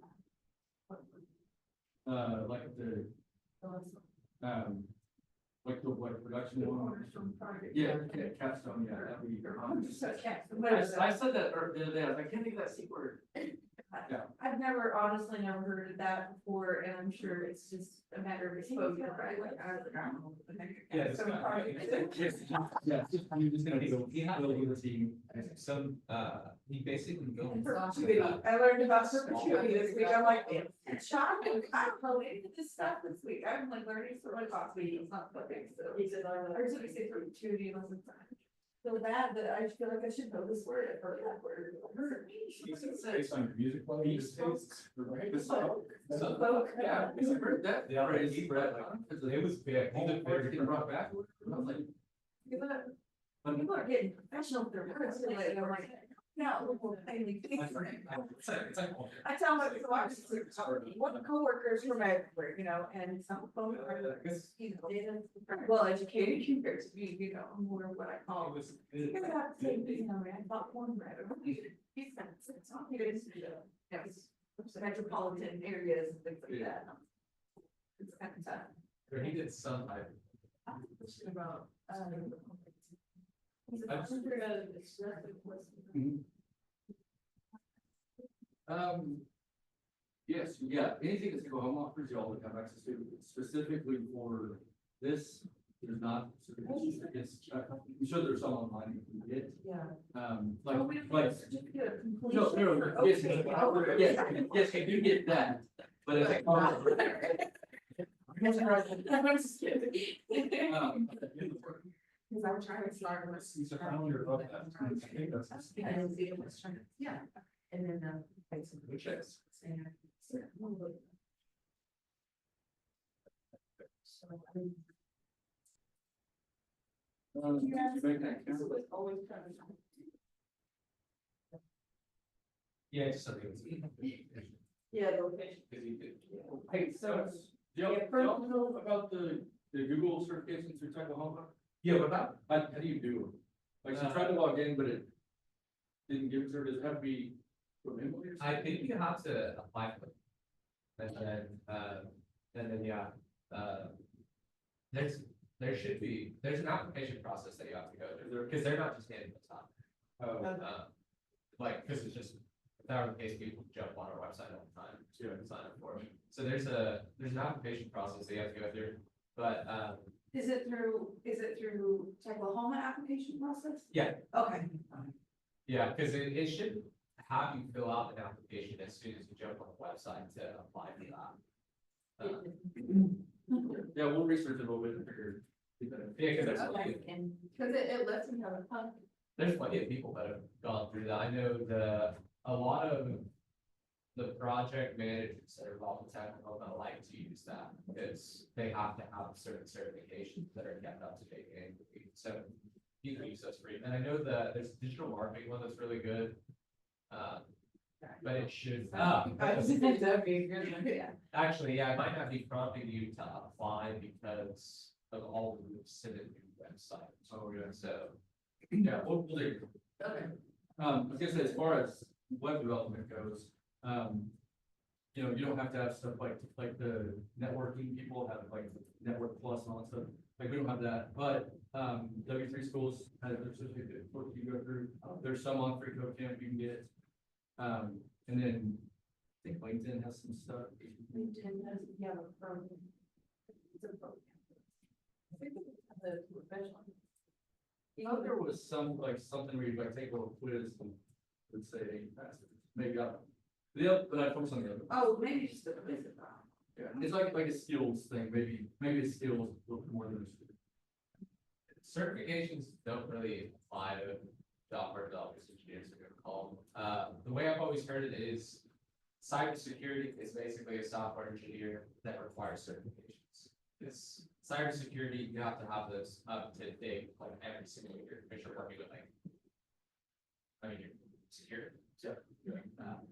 Yeah, but they're nice to show off. Yeah. Yes, you will get this from. You know. As long as you're in the end. Like I heard on RPM. You're making it last time, but it wasn't. It's from. Oh, so there was this kind of like, side deal, but like you pass the thing and they're like, well, there's kind of, he's right. So like, you're all coding for like, you were. I did go to get my associates, but this is like 10 plus years ago. And then I thought I needed, I thought I needed all that. And then I went to my first job. And then I was like, okay. So we're talking for 5 more. And I was, because I didn't know much of the software they were working through. So I thought it was like, you know, pretty one way shop. And I this whole thing. About, yeah, so. Yes. I tried. Some of those things out there are so good. That one.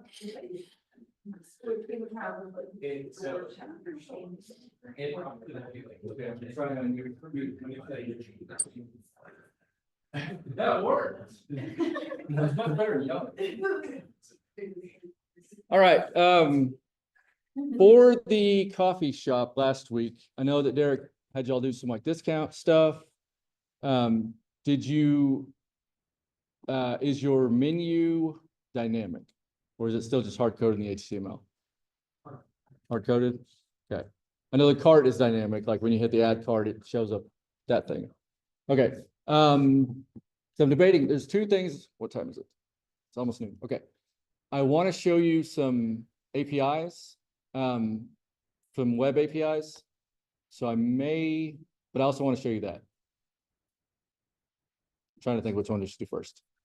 They'll both probably take the whole class. We'll do the fun one. I'll give you not homework, but a challenge to make your menu dynamic, which means that you're going to have to create an on-click within your JavaScript, which I'll give you all that information, but we'll probably do that on your own.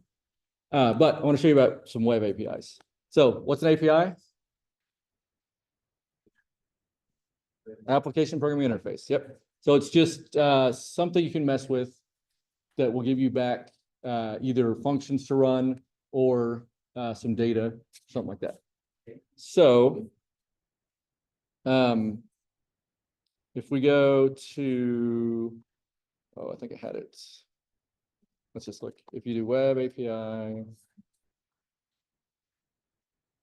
Done. Okay, so here's our MDN docs, right? So let's go small. So there's a lot of them, right? And this is web API or browser APIs. So they're APIs that are built into the browser that you have access to. Okay. Like document, right? The DOM, that's a browser API. It's right down here, the document object model, right? So that's an API. So we can do document.getElementById, document.createElement. All these methods or functions are given to us through this API. But again, there are a ton. So there are just some examples. There's audio output devices. So if you could play some noise, do stuff with devices. Background task, you can actually just run background tasks when things are happening. What's some other good ones? Bluetooth. Canvas, you can make some pretty cool like HTML games with the Canvas API. Let's see. Eyedropper API, get some colors. File API, so you can mess with the files on the person's computer. A lot of these require permission, so you'll see like it'll pop up a permission thing. Anyway, you can go through this list. One's called Houdini API. It's just magic. I don't know. So the one that I wanted to show you is geolocation API. So with that, you can probably guess that you can get someone's location, right? So the location of their where they are based on their browser. Okay. So with that, like what could you do? Like if you knew where someone visiting your website physically where, Anyway, what could you do? Forces. And Okay, yep. What else? Probably nearest store. if you Sure. have Physical things like a coffee thing. Yep. Bring it back to my store. Yep. Like, it's they different menus based on location. Yep. they pay for an additional Netflix account. Okay, sure, sure. Yeah. That solid point though, because people were sharing all their passwords and stuff, right? And so if you see that they're not in the location where they necessarily signed up, maybe, you know, it's their duplicate account. Impossible, I use my Netflix on my phone every day. Well, there you go. So yeah, they haven't caught you yet. No. But you could see how that wouldn't work also, because yeah, maybe you're roaming or whatever, you know. Yep. There you go. Cool. So tons of opportunity, right? With just this little API, which is built in, like you don't have to, you know, go to the satellite and figure out, you know, where they are or whatever. It's all built in. What we're going to do with it is we are going to figure out, so you'll see, and I'll show you obviously how this works. In the browser tools that I'm getting a location based on latitude and longitude. Okay, so we're going to use that to figure out if it's cold or hot where they are and recommend a drink based on that. Okay, there's a lot to this, so we're going to get through it. But the first step is to actually use the API to get their location. Okay, so if I, whoa, got so much traffic. Good, I like it. Is the company more for the utility company? Mhm. So based on how hot the region is, they would like have like not cut people's power off. Yep. Because it's very hot. Yep, and I Or could if it's too kill cold. people or whatever. Yeah, So, wow. there you go. Yeah, that's awesome. Let's see. Well, it already knows who I am. Hold on. I'm going to show you the pop-up real quick. Once I go live here again. Done, go live. Oh, that's not what I wanted.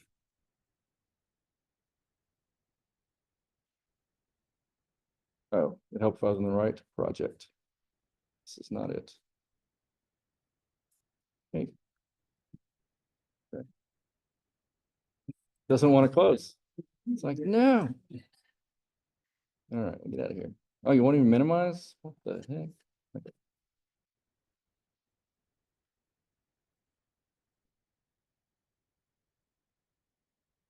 Okay, so you can see this notification pops up, right, to ask permission. A lot of them require permission, which is good because you don't want to doing stuff you don't know about.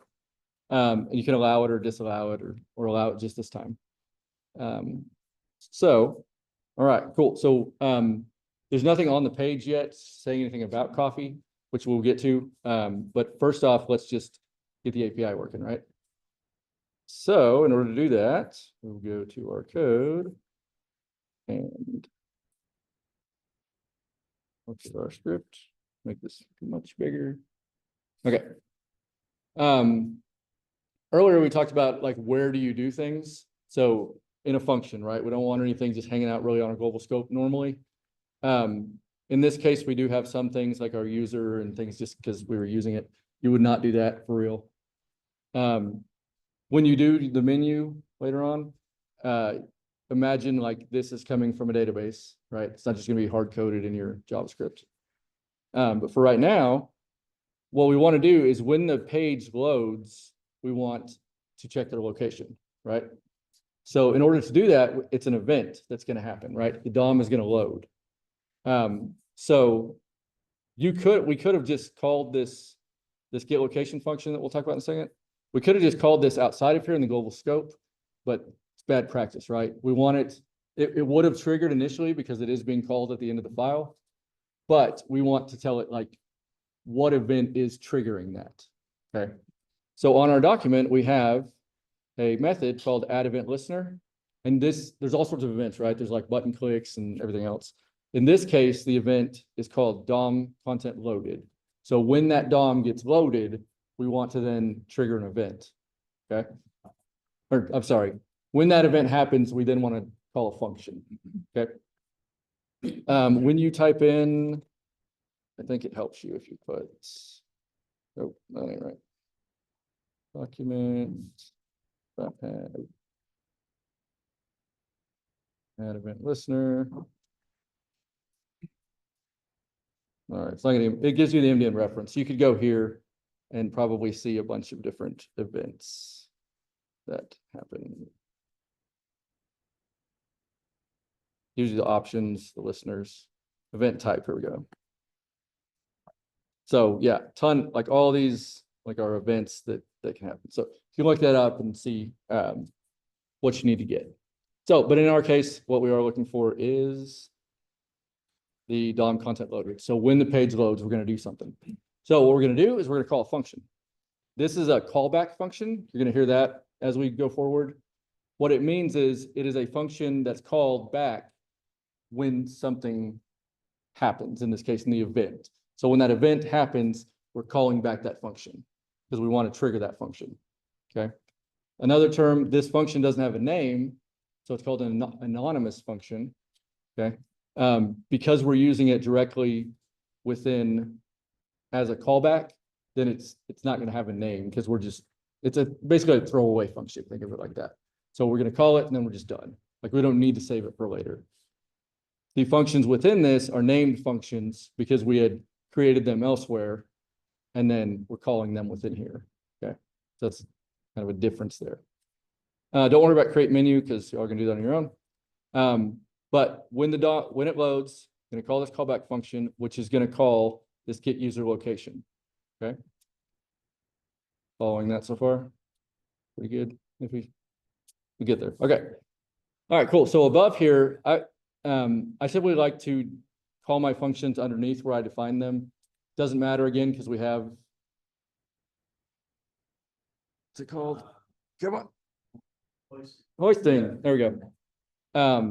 But just for organizational purposes, it's kind of how I like to do it. Does it matter the order of your functions, how they're being called? Nope. What do you like to do? You mean right? Location first? So yes, this order does matter because it's going to call one, then the other. In this case, my thought process was I want my menu to show first, right? Like I want to make sure they can see my menu. And then because the get user one is gonna have to like go do something, right? So it's gonna take a little bit longer, like a microsecond, you're not gonna notice it. But like let's say that the get user location was going like out to the web to get some information, which it is, but let's say it had to like go to a different website to get it. It's going to take longer for that to happen. So I don't want my user sitting there staring at a blank screen. I So, was thinking like you get the location first and then offer a menu with the hot items first on top and then. Yep. You can definitely do that. My thought on here is we'll have a little, like an icon at the top or something. That's maybe like a cold cloud or like a hot cloud. And we'll display that based on the location. So you'd still be the same menu, just being like, hey, you should have a frozen latte or whatever. But that's definitely a good way to do it as well. Again, since neither of these really go anywhere to get the data, they're fine. But actually for the create menu, if you're going to go to your database to get the menu, then you're probably going to have some sort of loading spinner anyway. So maybe do both of these and then show the data. So a bunch of different ways to go about it. Cool. Okay. So for our get user function or get user location function, again, I just console log to make sure I'm getting in there. And then this is the magic right here. So this navigator class is how you access that API. Okay. And again, if we go to our geolocation API, then it'll tell us somewhere right here. So navigator.location is the entry point into the API, right? So that's what we gotta use to access it. And then it's going to return us that geolocation object that's going to have our latitude and longitude inside of it. Okay. So MDN is a good reference in this case. Sometimes MDN can be a bit wordy. and kind of hard to read, but this is good. You also, you know, you got ChatGPT or whatever, ask them too. Cool, so. So we're doing our navigator judge geolocation, which will return. Well, we're saying if it's true, so if this is if they approve it, right? If they say, yes, you can use it, then we're going to go into that geolocation object and call this function, this get current position function. Okay. And that's built a built-in function for that API. Okay.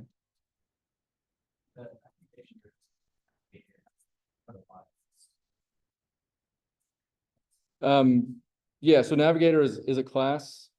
So it's going to be capitalized in this case. For what, I don't know why it doesn't do it in the code. But yeah, you wouldn't do that, I don't think. It might work that way.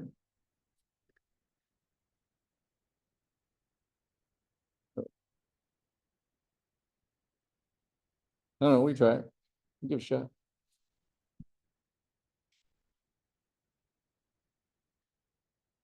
Okay, so if it works, then we'll do it this way.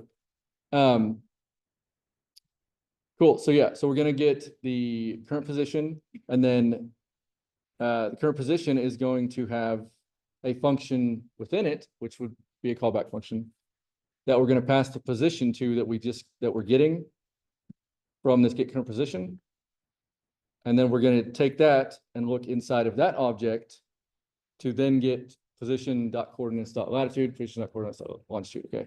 So this is where the data stuff starts to kick off, because this is where you're gonna have these objects that you're getting back.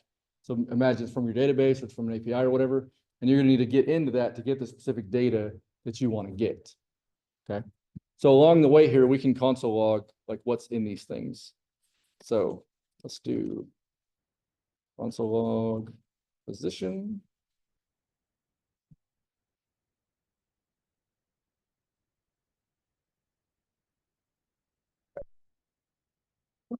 Bless you.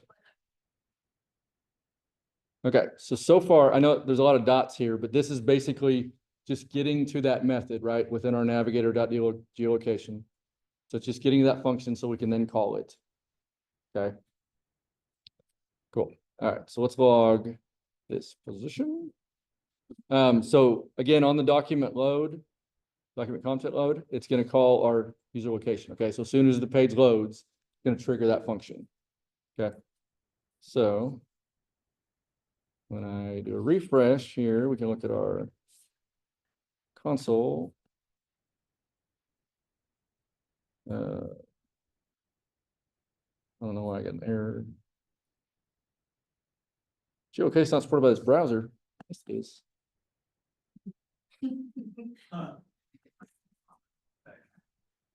Oh, I think so.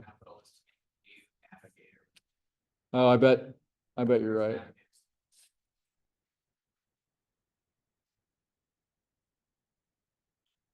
Let's see. Yeah.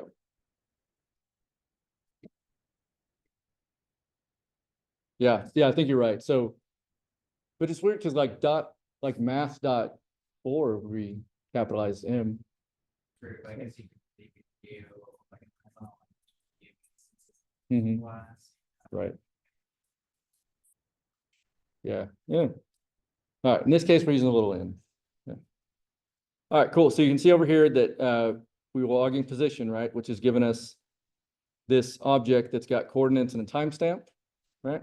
So if we go into coordinates, we can say we have an object which has all of these keys, accuracy, altitude, and all that stuff, right? Does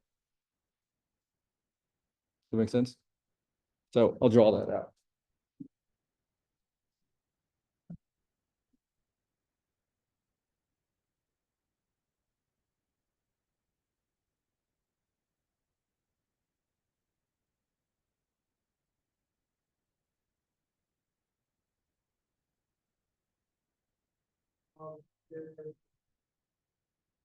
That'd be a key, right? We have an object. The object has coordinates.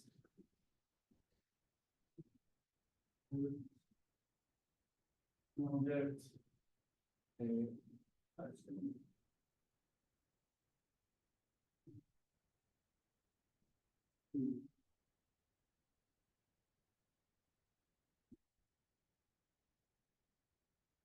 Then within coordinates.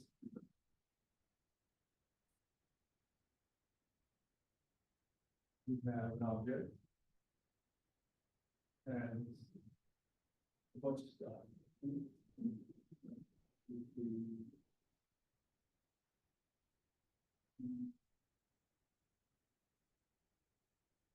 Get down to the latitude and what ones they last.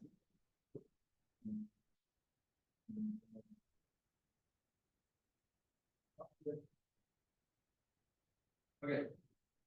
So this is what this would look like. In your code, right? So you have your position object. And within your position object, you've got two keys. One is timestamp, which just has the value timestamp. One is coordinates, which has objects, or sorry, the coordinates object, which has key value pairs, right? So altitude, or whatever. All those things. Makes sense? Sometimes it's hard to see on here because it doesn't really make it like that. All right, cool. So in our code,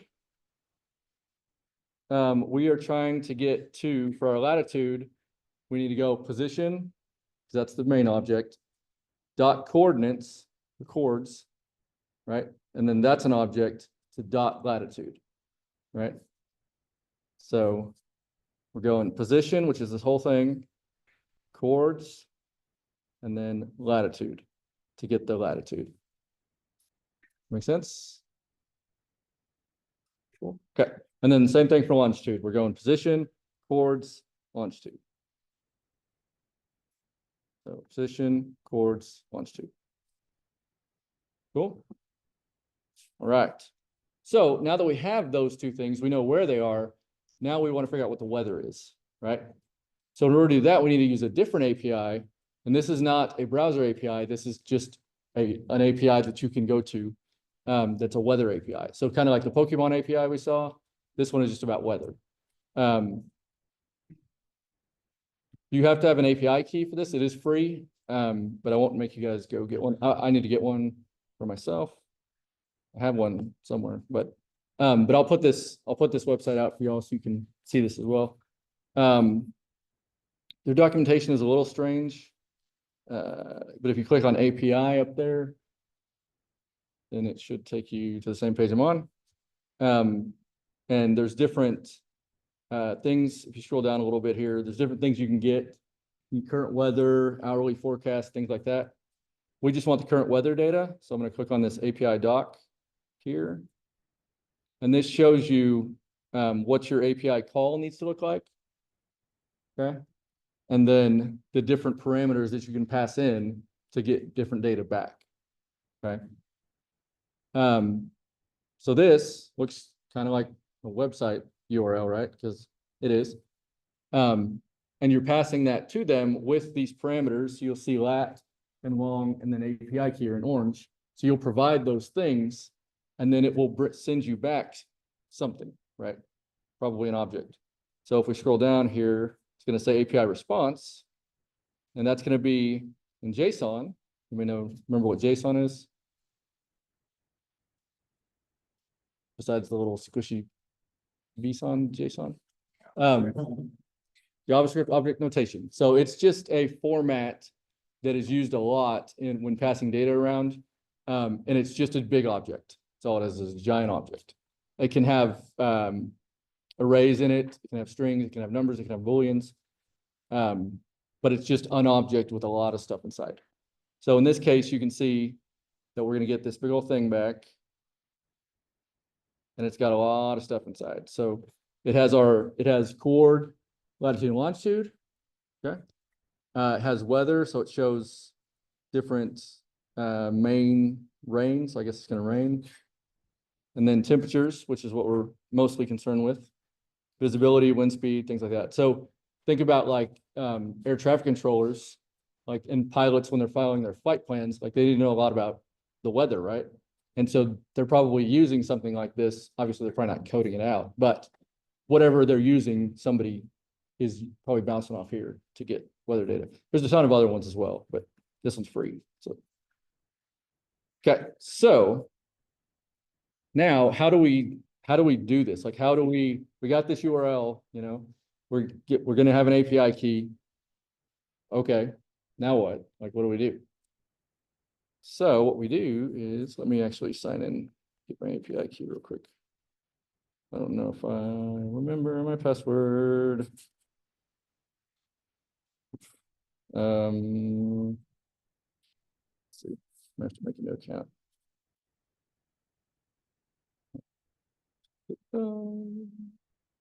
Okay, we'll get that in a second. Okay, so back to the code real quick. All right, so we got the latitude and longitude from the browser, right? So now we have it here. So we're gonna call a get weather function. Okay. So think about functions within functions. Like, we could just write out all the code in one function, right? And just have a really large function that does everything we want. It's fine. Or we can break it up into smaller functions. That way, like, let's say we wanted to get weather at some other point of our code, we would already have a function that does that, right? So we could reuse it later. So there's a separation of concerns is like a pillar of development or whatever. So you, like, if you can break things down into smaller points, smaller parts, then you can have easier access to them, and they will handle whatever they're specifically to handle. Okay, instead of just doing one giant long thing. Now that can also, you can break it down too far and have like 900 functions that do like one tiny thing. You don't necessarily need to do that. Cool. Yes. Yep. All right. Would this be like its own function, it can have its own file name, but just to give user location? Like, can you say that it's on its own JavaScript file? You could. Or it's too small, just to does have that section. Typically what you do is you'd have a utilities folder. So just say util, and then you would put like all these helper functions that we would call them inside that function, and you would export them and use them within your main file. But you definitely, should I say definitely, for vanilla JavaScript, as it's called, it's not super helpful, right? I mean, unless your script is like, you know, 100,000 lines of code or something, then you might start breaking it up into its own individual kind of files. But typically, it's going to be fine in one file. Yeah, okay. So yeah, so we're gonna pass our latitude longitude to our get weather function. Okay, and in that function, which I have up here, this is where we're actually going to reach out to the API and get that weather. Okay. So we're console log our latitude and longitude, just see what they are, which you saw on the page before. So right here, you can see we have get weather and then latitude and longitude. And then you can say I'm getting an error, a 401, which is unauthorized because I didn't pass a correct API key. Okay, so it's saying, no, you cannot have the weather. So this is the URL that we just saw from that API. So if we go back over here. Oh, So let me send it. that URL, like you say, what do people did not? We're about to use it in this fetch right here. Yep. Yeah, let me get reset my password here. Nobody look at my password. Okay, so Baloney too. That's one of the, 1, 2, 3, 4, 5, 6, 7. Oh, with like canvas. Yeah. Yeah, this is a lot, you know. The show? Yeah. That's such a good show. Yeah, that's how, like, the first person that they show it, have to use. They guess Oh, it's their password. Yeah. Yeah. Remember that. Oh, great. If y'all haven't seen it, great show. It's got Malik, Yeah, wrong. Robbie Malik. He did Freddie Mercury and what's it called? Yeah, great show. It's like a movie, but it's called Mr. Robot. Much darker. I think it was on HBO. So, yeah. Very good. Okay. So when I clicked or when I logged in, there was an API key button there. So I clicked that. If you don't have a key, then you can generate one. On the right, again, it's free. And then you just grab your key and you will replace in your URL where it says API ID equals, you're gonna put your key there. If it is something secure that like will cost you money if people use it, then you're gonna want to use environment variables, which we'll get into later. But you don't typically want to just throw your keys around like they're fun. Like now we can just copy that. Exactly. Yeah. Go ahead. Totally free. Okay. So, like, for this example, then when we're using these API keys, definitely don't load that into Git, right? The way this sits. Most. Right. Yeah. Yeah. You don't ever want to push your keys or passwords or anything into the GitHub, Git or GitHub. But we're not talking about environment variables yet, so you'll be okay if you do. Because there's nothing on this website that they could do to like charge you. Yeah. So. It's free, that's- Yeah. A lot of APIs you pay for, but that's why you don't want to expose it. Yep. And that's, Max. it's a Right. very big topic right now in era of people having AI write their code. It's that their API keys are exposed and that their API software people are paying for. Yeah. So other people are making a point to take those API keys and hit them, that way they charge consumers a lot of money. Yeah.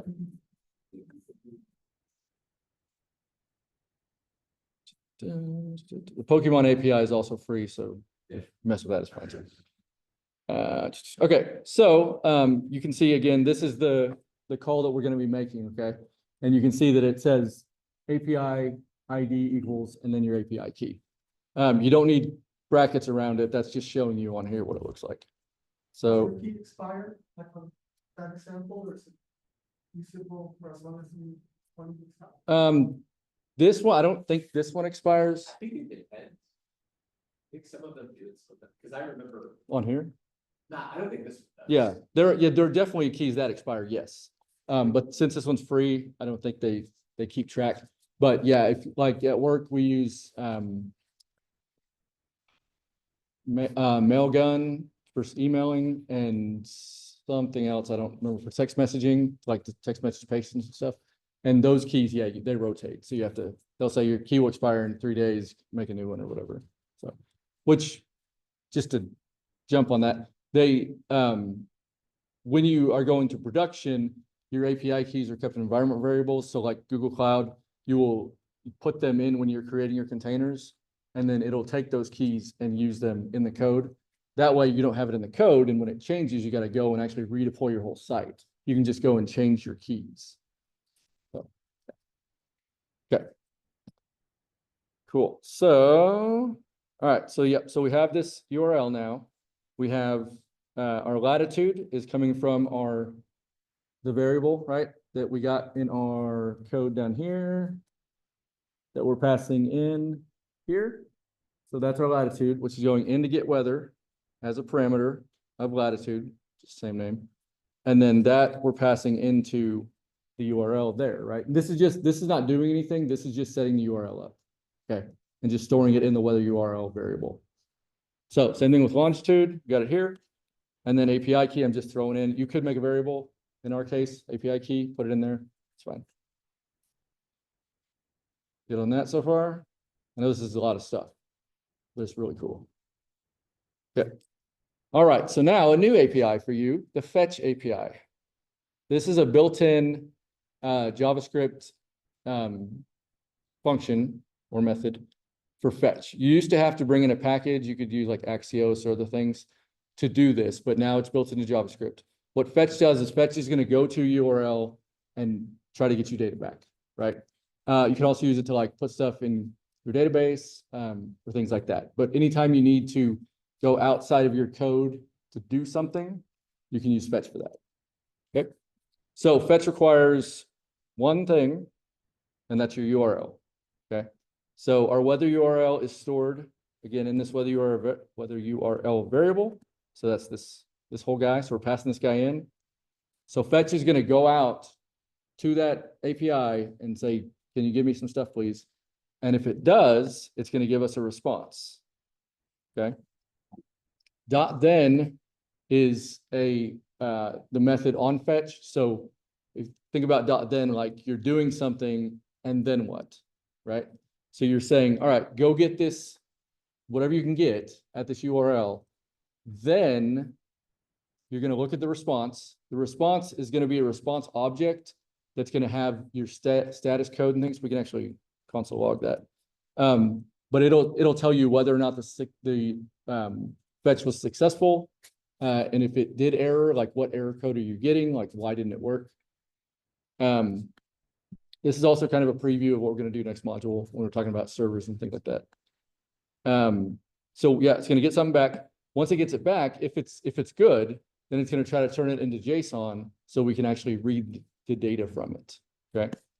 So I'm going to break this up a little bit so we can see that response object. Don't let your heads hurt too much about this little bit because we're going to go over this a lot next module. Okay.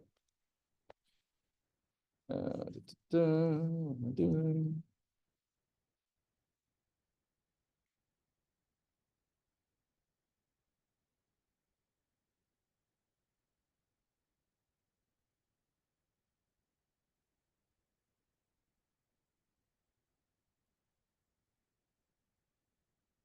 I'm going to comment this out for now.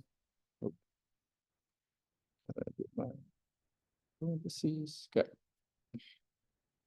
All right, cool. So again, fetch is going out to the URL saying, please give me some stuff. Dot then, and then we're going to see what that response actually looks like. Okay, so that's the step we're on right now.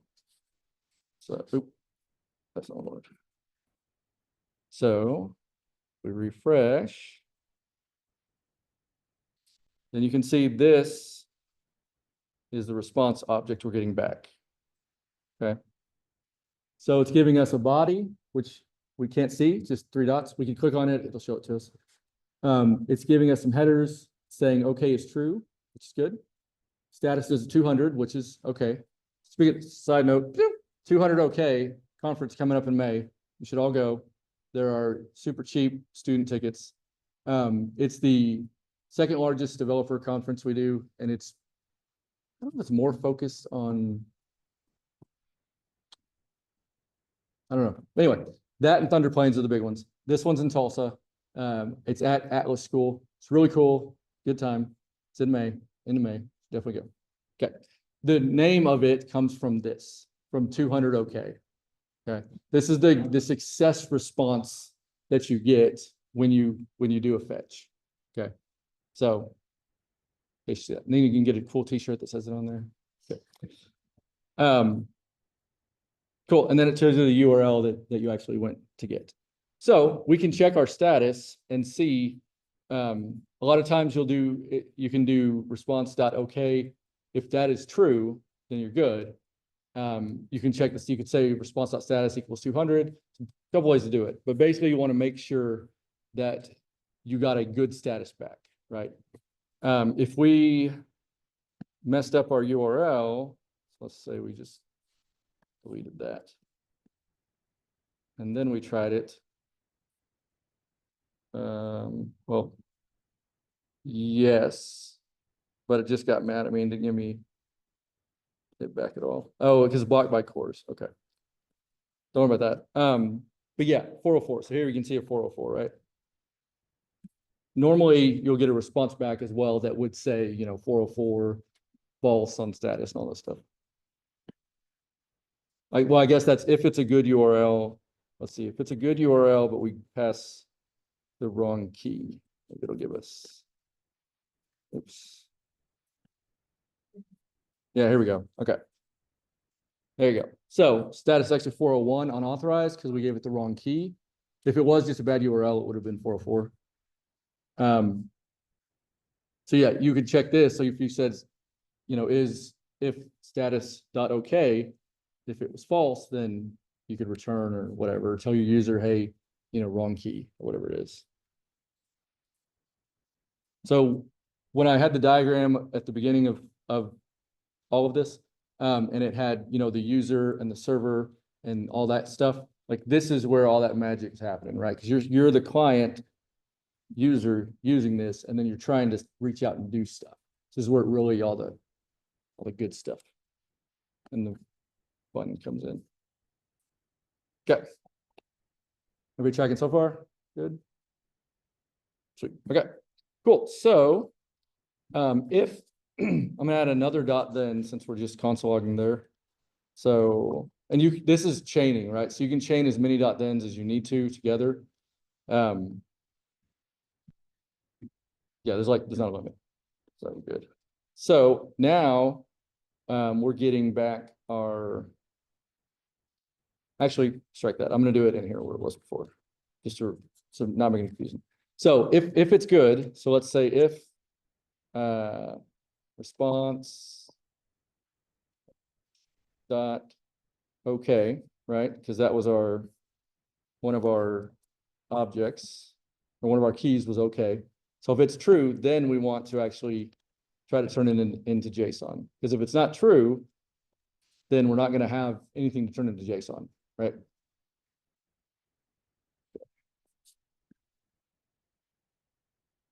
Okay, so it's true, we're turning to JSON. Cool.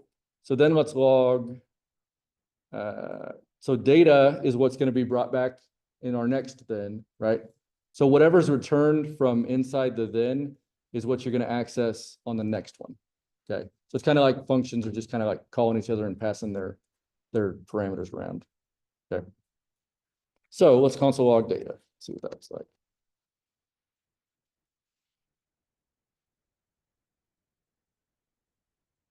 And this response and data here, those don't have that, they're just parameters, okay? So this could, sometimes you'll see this just as res, R-E-S. Data might be, I don't know, weather or whatever. This is up to whoever's like writing your code. Like, so if you're writing it, you're gonna put whatever you want. Response is very typical, so you're gonna see that a lot, and data is very typical, but like those don't mean anything, right? They're just parameters. Okay, so let's see if our data works. All right, data is undefined because of why. Let's see. So we're getting okay is true, but our data is undefined. Return response.json? I think so. Let's see. Yep, there you go. Larry for the win. Yeah, so in order to get that back, yes, you have to return it from where you're doing. So so this function that's being called, the dot then, you're returning it there, and so then it can pass it down to the data. Cool. All right. Okay, cool. So we're getting our data. Let's see what our data looks like. So Yeah. all dot thens need to have return statement. Next dot then. Yes. If it's a one-liner, the way you had it written before, it was just response.data or Response is JSON. response.json. Yeah. If it's just that, it knows like it's need to return it, but since he's got like extra curly braces now, now you have to have return. Yeah. So this, because there's no curly braces, like he's saying, like this is, I know it's red and I'm mad, but it's an implicit return, so it knows how to do it. Yeah.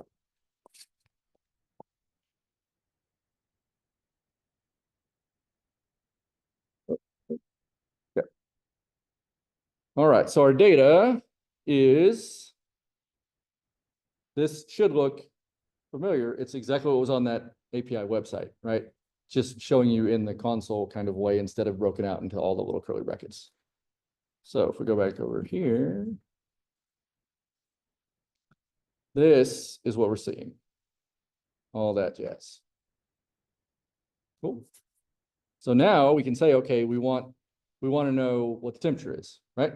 So we can look through here. We can say, okay, let's see, moderate rain, temperature 284 degrees. That's pretty high, I think, right?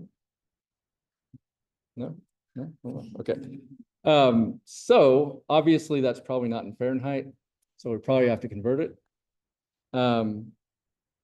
Although I think actually there is a way in this that you can convert, yep. So right here, you see units.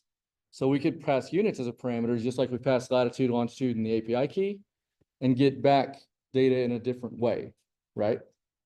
So if we pass units as standard, I think, are we imperial or are we standard? Imperial, okay, so if we pass imperial, then we should get it back as what we're used to. So to do that, we're just gonna go back to our URL here and just do it after our longitude. We'll add an ampersand and do units, because that's what it had, right? Yep, units. And then we'll put imperial. So we'll do equals, and then we got to do the brackets. No, we don't. Because we're not passing a variable, we don't need the brackets, okay? If we wanted to store it in a variable and then pass a variable, we could do that too. Otherwise, we can just put imperial. Does that make sense? Good. Okay. All right, so now if we refresh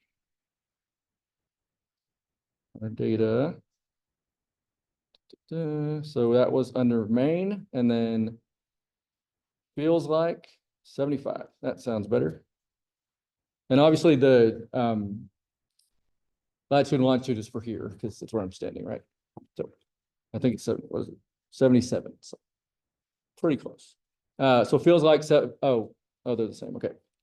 Temp 75. Make sense? Must not be very windy outside. Right. Yes. Well, what did it say? Here we go. Wind speed 28 miles an hour. Gust 34. There you go. Now you know. Coming at us at 200 degree. I don't know what way that is. Okay, cool. So now we want to get back the temperature, right? That's really all we're concerned about with this whole thing. So to get that, if we look at, I find it easier to look at the actual object in the API than to look at this. So if we look at this guy, so this whole thing is our data, right? So if we want to get in here, make that bigger. And we want to get temp, how are we going to get that? So if this whole thing is data, we're going to be data dot main dot temp.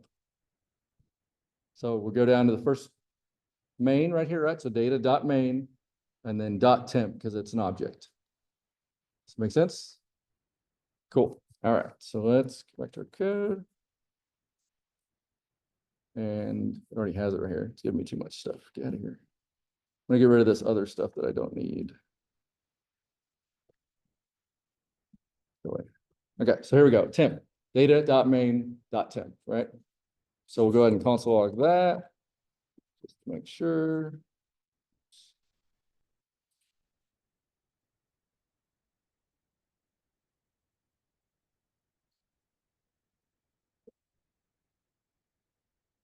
And I highly recommend console logging along the way because you might get, 4 or 5 deep in here and be way off. So take the couple seconds and do it.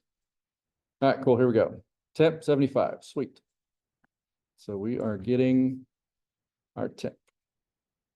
All right. And this, I don't want any of this. Okay. At the end of your dot thens, you're going to have a dot catch, which that is to catch if there's an error in any of your dot thens, it's going to send it down there. That way you could say to the user like whether API is down or you're not on Earth. I don't know, something. But you can that way it's not just an error that happens and then you don't have any control over what happens after it. Okay. You always want to try to catch your errors so that way you can respond appropriately. Okay, so in this case, we're just console logging the error, so the user doesn't need that. So in that case, you're logging the error as a developer, so you can figure out what went wrong. Exactly. Not trying to provide useful information. Yes, because I don't like my end user. No. What are they? Yeah, come on now. Yeah, yeah. Coffee will never go bad. Either, we get the browser at that point, like, display one of those default 404 errors on your screen. Nope. It would do nothing. So if let's see. It just doesn't tell them what to change. Yeah, you just wouldn't return any value out of this to whatever you're gonna do with it. So yeah, if you had, like, we'll make a little widget. It would just be blank, right? Like where the temp should be. If you didn't have any data to put in there. But if we didn't do anything else at this point, then yeah, the user would never know anything. Which like if you're doing a background task or something, sometimes you don't need to tell the user, like they didn't even know what's happening in the first place. So, not something nefarious, but like you're just clearing out history or something. I don't know. Okay. Cool. So, .then, so we're getting back our data. So at this point, we want to use this data to then display something on the screen, right? So let's make a new function. Oh, what am I doing now? Get rid of that. And it's down. Let's call it hot or cold. So in this, we're just going to determine whether or not it's hot or cold. Okay. And this is going to take in our temp. And so let's console log our temp in here. Let's say temp in hot or cold.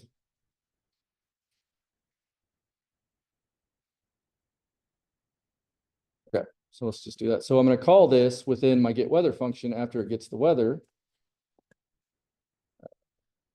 Hot or cold, and pass in my temp, right? Okay. Make sense? Cool. Okay. All right, I'm going to refresh again. Okay, so I'm getting my temp in my hot and cold. Okay.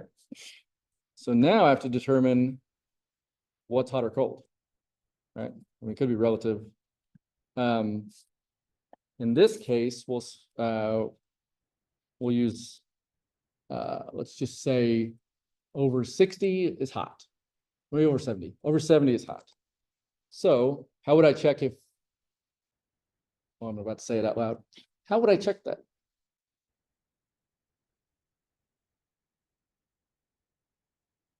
So we know our temp, right? Because we're passing it in. So we just need to know if it's, Greater than or equal to. there you go. Yep. Yep. So if temp is greater than or equal to 70, then You have variables where you're holding. we do not, but we could. Yep. Yep. Yeah, you could set them. You could set them right here. You could technically set them in the global scope. Yeah.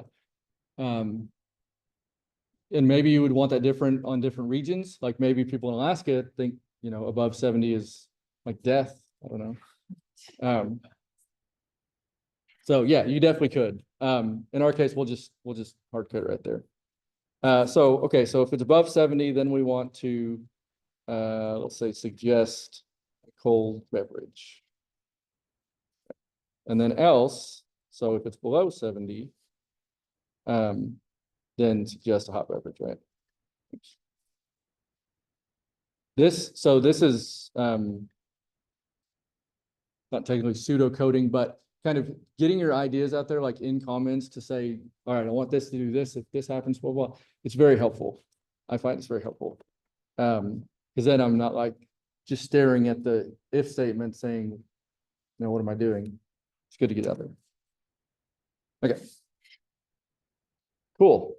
So if we want to let the user know that it's hot or suggest to them a hot or cold beverage, how are we going to do that? We have to assign hot or cold in our beverage array or object. Yes, perfect, which I actually already did. So in your menu, once you do your menu, I added a type on there of hot or cold. Okay. So whenever y'all do that. Yeah. Like, whatever, we have to gonna pop up place it somewhere, like, how are we offering this coverage? That's a good question. How should we? Either one of those sound fine to me. Yeah. So that is the question, but to answer yours, yeah, we're gonna have an object or a key value pair in our object on each one of our coffees to know whether it's hot or cold. So yeah, so you'll add that in your code. So back to where we were, lost. Going the wrong way. Okay, right here. Okay. Yeah, so if so let's look at our page here real quick. So this is our page right now. So beautiful. Yeah, we could have maybe a like little thing in the corner that appears and says, hey, try this cold beverage, or it's hot outside, try this thing, blah, blah, something like that. You could, I think you'd mentioned maybe change your menu, right? Only show cold beverages or only show hot beverages, depending on what the weather is. Many ways you could do it. So in this case, I don't know, we'll just make maybe a little widget at the top. So in order to do that, how do I do that? How do I make something on the page that's not already there?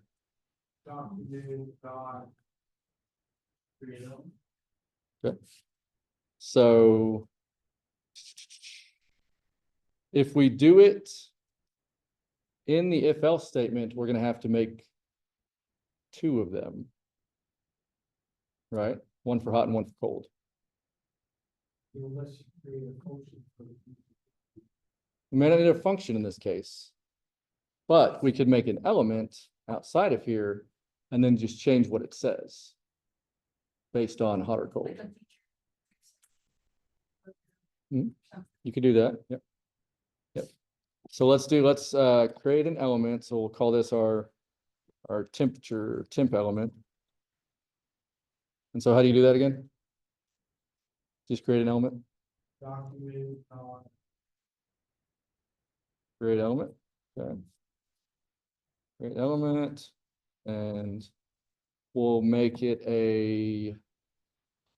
just a div, maybe. Probably fine. We'll start with the div, see what happens. Okay, so we created this element. Now what do we do?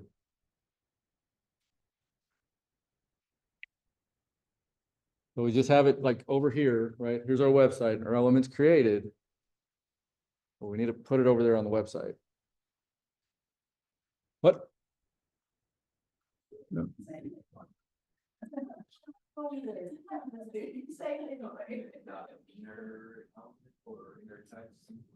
So that's how we're going to change our text. But how do we get on the page? Like, remember? Put a relative element that we're gonna place it by. Okay. Okay. Nope, that's good. So yeah, we need somewhere to append it to, right? Yeah. So we could append it to the body. We could append it to anything else, that's on our page. So we look at our HTML. We could say if we want it to be at a certain spot all the time, right? We need to append it to something that's already there. So we could make in our, let's.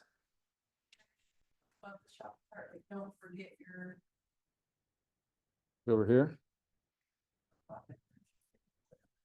I don't know. Yep. I think we could probably just throw it up here, maybe next to our title. So like when they first come on the page, you're like, hey, it's cold, whatever. Just, I mean, it might not be pretty, but just to throw it up there. Gives us something to attach to, right? Yeah, no. All right, so our header here, we want to attach to this guy, but it doesn't have something that we could attach to. An ID? Okay, let's give it an ID.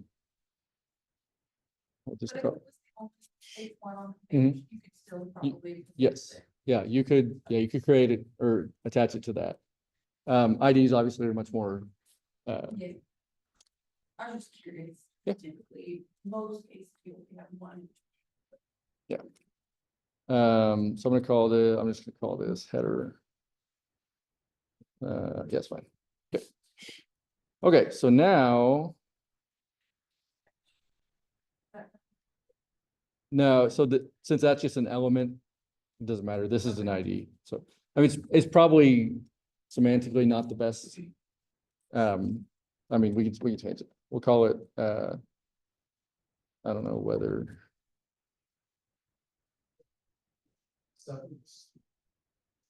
I like it, something stupid. All right, call it something stupid. I like something really. Okay, here we go. Perfect.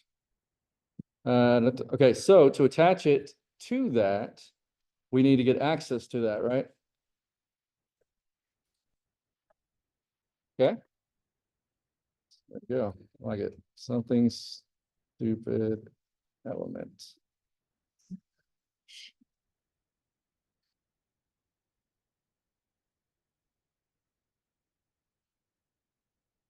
Yeah.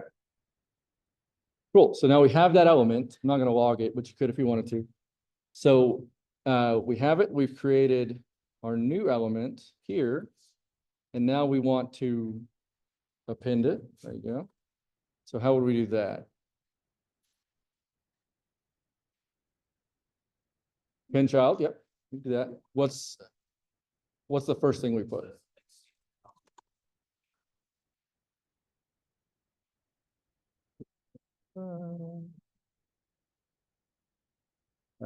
Temp element. Okay. Anyway. All right. So right now our temp element div is just an empty div, right? It's nothing in it. So we're going to want to update that. How are we going to do that? Okay. You could do inner HTML or inner text or text content, either way. If we were going to like put a bunch of things in it, like a span in the div and things like that, inner HTML would be the way to go. Yeah. In this case, I think we're just going to put some text. So, where would we do that? So now, we depend on what we want to put in there, whether cold or hot, so it's in our. Okay. So we could do it here. So temp element dot inner text. Is this a parentheses or an equals? Or an equal? So is inner text a property or a method? Equals because it's a method. Yep. Well, it is equals. It must not be equals because you're. It is equals. It is. It's equals because it's a property, not because it's in the if statement. So remember, a property is something you can set on the element. So like the inner text you can change, other properties like show some properties. Like these are all properties or ARIA labels, but those aren't helpful. Like class list, you could set classes on it. Basically the things that you like put on it, right? As opposed to things that it can do. Things it can do are methods or functions. Yes, exactly, yep. Exactly, yep. Okay. Yeah, basically, if you're changing if you're changing it, like the format of it, that's when you're gonna use a property, so it equals. So like document.create element, create element is a method or a function because it's doing something. Cool. So if it's cold, or actually, I guess, yeah, if it's greater than or equal to 70, we're gonna suggest a cold beverage. So we can just, for now, we'll say like, I like it, okay.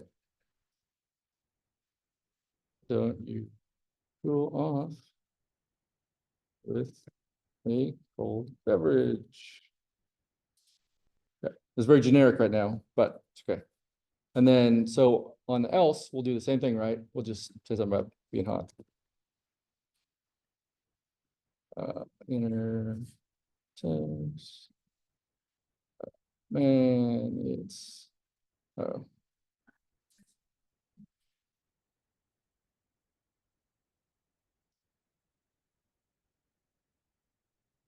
Oh, did I do that backwards? Oh, man, it's cold. Hot. Beverage.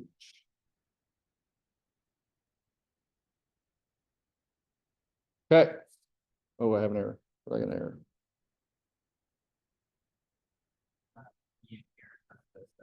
Quotes down. Oh, yep. Good catch. Good catch. Cool. So you can see I'm kind of mixing my quotes here. Just not the cleanest. Some of these backticks over here. Okay. Okay, so will it show up on the page now? Yes. Let's find out. Oh, there it is. Look at it. So it's above 70, so showing up. So it's super ugly, obviously, but it's okay. Just to test it, we can go in here and just, let's just change temp in here. So I'm gonna say, let temp 2 equal 40. And then I'm gonna look at temp 2 here. Okay, so then it should display, there you go. Man, it's cold, it's hot beverage. Yep. So when we're creating the element div, can we give it an ID at that point to where like create div with the ID of X? So that we can go back and style that differently from the header. Yep.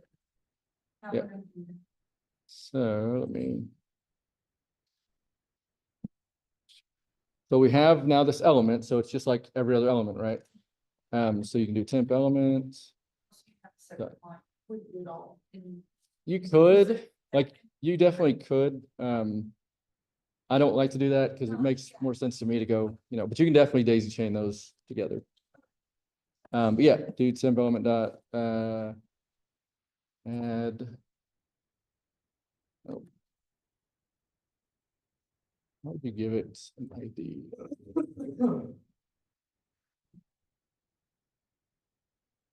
I think it would be dot. You can change the style right here, like do style.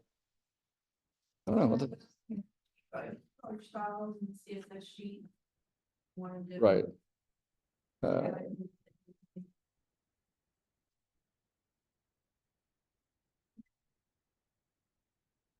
Hey, no, it's a good question. Oh, dot ID. There you go. Okay, Yep. and that's properties, you just said it. Exactly. Yep. Properties. Yep. So we can just do dot ID and then, yep, set it equal to whatever. Okay. Yep. And the second question, so in your temp element dot inner text, and you're just changing the inner text. Can you actually add like a link in that, or would that still be like creating the new element type thing? Because, like, link to the element, like, why don't you qualify the cold beverage? Could you link that cold beverage to a suggested beverage at that point in this? Yep. You have something else like with the dog, like the dog.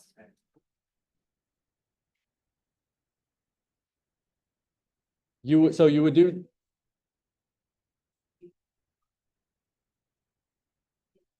yeah, we would do inner HTML. Yeah, because you're gonna want to add an HTML element to it, right? So you could do text element dot inner HTML, and then the HTML is a string. So we could do a backtick and do, like, you could put a tag here, right? And href equals, let's say Taco Bell, and you would do it obviously to wherever you want to go. Even if it was like an ID on the page and it scrolled Mm. down. Yep. Yeah, you could do just hashtag wherever you're trying to go. Yep. Let's see. Hashtag.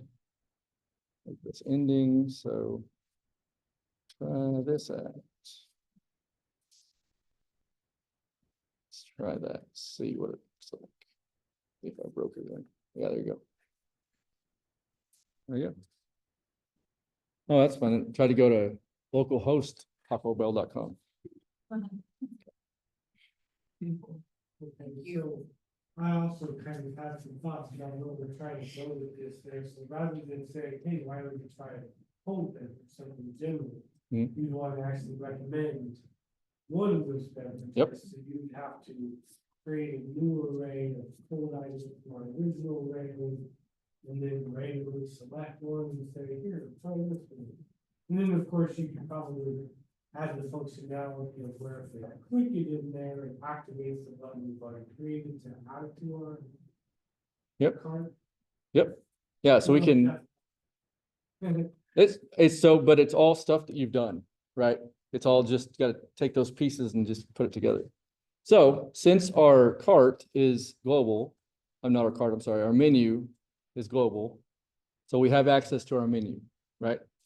So we could go back to, I need to close some of my functions. Too much.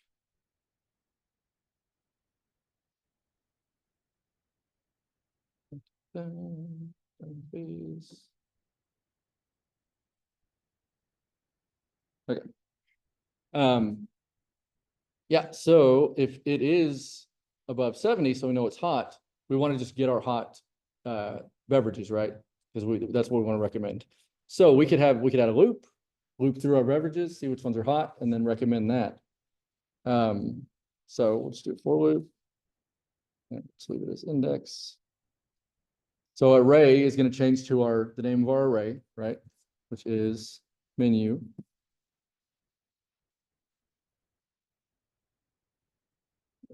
Menu. And then we could have a variable up here, hot items, cold items. And this could be an empty array, right? Because we want to get that array of cold items.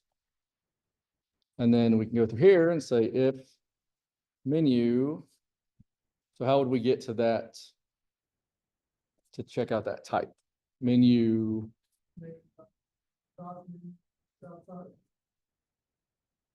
Menu dot type. Okay, so if we're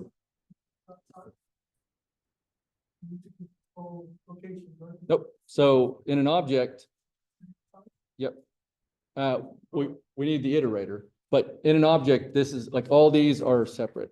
These are all their own key value pairs within the object, like that. So you don't have to go to main to get the price, nothing like that. Yeah, menu with the iterator because we're going through a loop.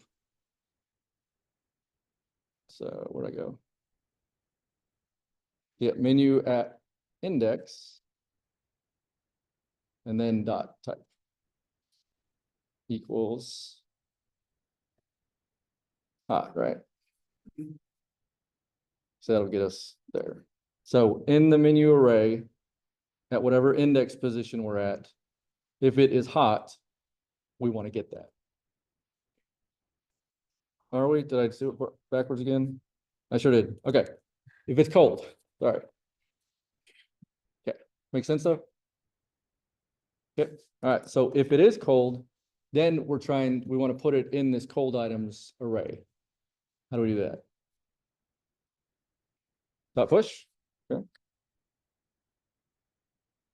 And what are we going to push in there? The object itself. Yep, the object itself. So the menu at position index, right? Because that's this thing. Right? And really, do we need the whole thing? Probably not. We could probably get away with just the name, but it's okay to pass the whole object. Sometimes. If it's an object that's like, 3,000 objects within objects, then and you just need like one specific thing, just get that one specific thing. Otherwise, it's okay. All right, so where'd I go? So we'll push in menu at index. Okay. And then let's do our else. So we're gonna do the same thing, right, for our else? Which actually, what could we do better than that? Because right now we're about to repeat the same thing in two different places. Create a for loop outside. Okay. of the- Yep. So if we created one out here, so I'm just gonna copy this one. Actually, I'm gonna cut this one and put it out here. Then what would we do different? So we want to change the name of our variable code items to specific items. So if we're, so at this point, if we're outside of it, we're gonna wanna get the hot items and the cold items. Right.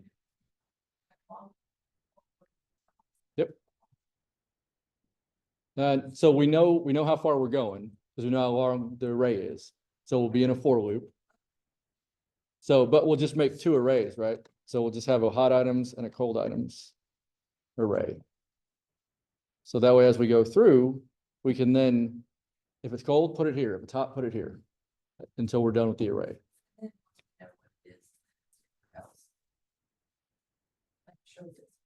Yep, exactly. Okay, so in here, we're already going through getting our cold items, pushing it into the cold items array. And then we'll say else. Since in this case, it's only cold or hot, then we can use an else. If there was a different category that we didn't care about, then, or maybe we did care about, we could do an else if, and so on, okay?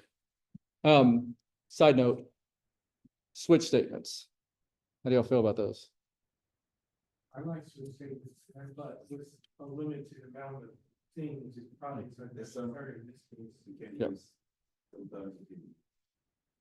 Sometimes you can't? Okay. It's just like, You can. yeah, but Yeah, so they make sense when you have a value. Basically, they make sense when there's like a Boolean value, and if it matches it, then it's gonna do whatever. So just you understand like how they work, basically, to a point? Okay, they're not near as common as if else, but they are helpful in instances. So I forgot to mention those earlier, but okay, we're gonna stick with this for now. Cool, so if it is not cold, then it's gonna be hot, right? So we're just gonna push that item into the hot items. Push. Menu. Fix. Okay, does that make sense? Cool, okay. So just for funsies, we're gonna console log our hot items.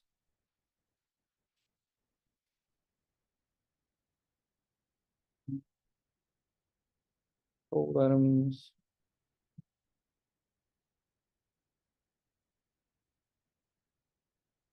All right, so let's just look at those real quick, just make sure that worked. Okay, so you can see here we have 3 in each array. These are all hot. These are all cold. Cool. Okay, so now that we have that, if it is above 70, we're going to use the cold items.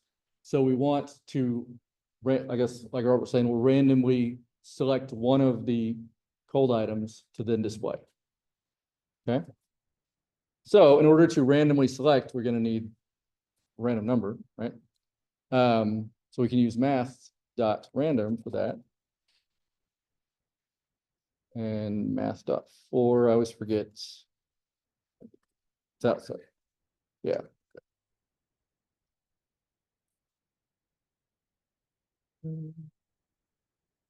Okay, store that in a variable. Rando. Okay. Okay, so math.for, math.random, just to clarify those. Math.random gives you a number between 0 and 1, I believe. Yeah. So a decimal point, and then for rounds it down. Okay. So kind of a weird way to think about it. Math.ceil, CEIL, will round it up. So it makes it either basically 1 or 0 in that case. I think if you give it, I think we have to give it the length of the array to get one of those, I think. I haven't done random in a long time. Multiply it.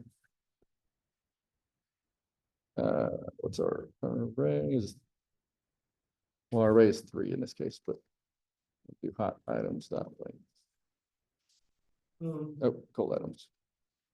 Since we're gonna want this random number from anything else, would this be something you wanted to put in the statement? I think because even though we know that we're gonna have 3 in each, we might not eventually. Maybe we'll have 5 cold and 1 hot. So maybe getting a random for each one is the way to go here. But yeah, like if you knew that your random number would be between 1 and 10 all the time, then yeah, you could definitely do it outside. Y'all need to take a break? I can keep going all day. Take a little break. Take a little break.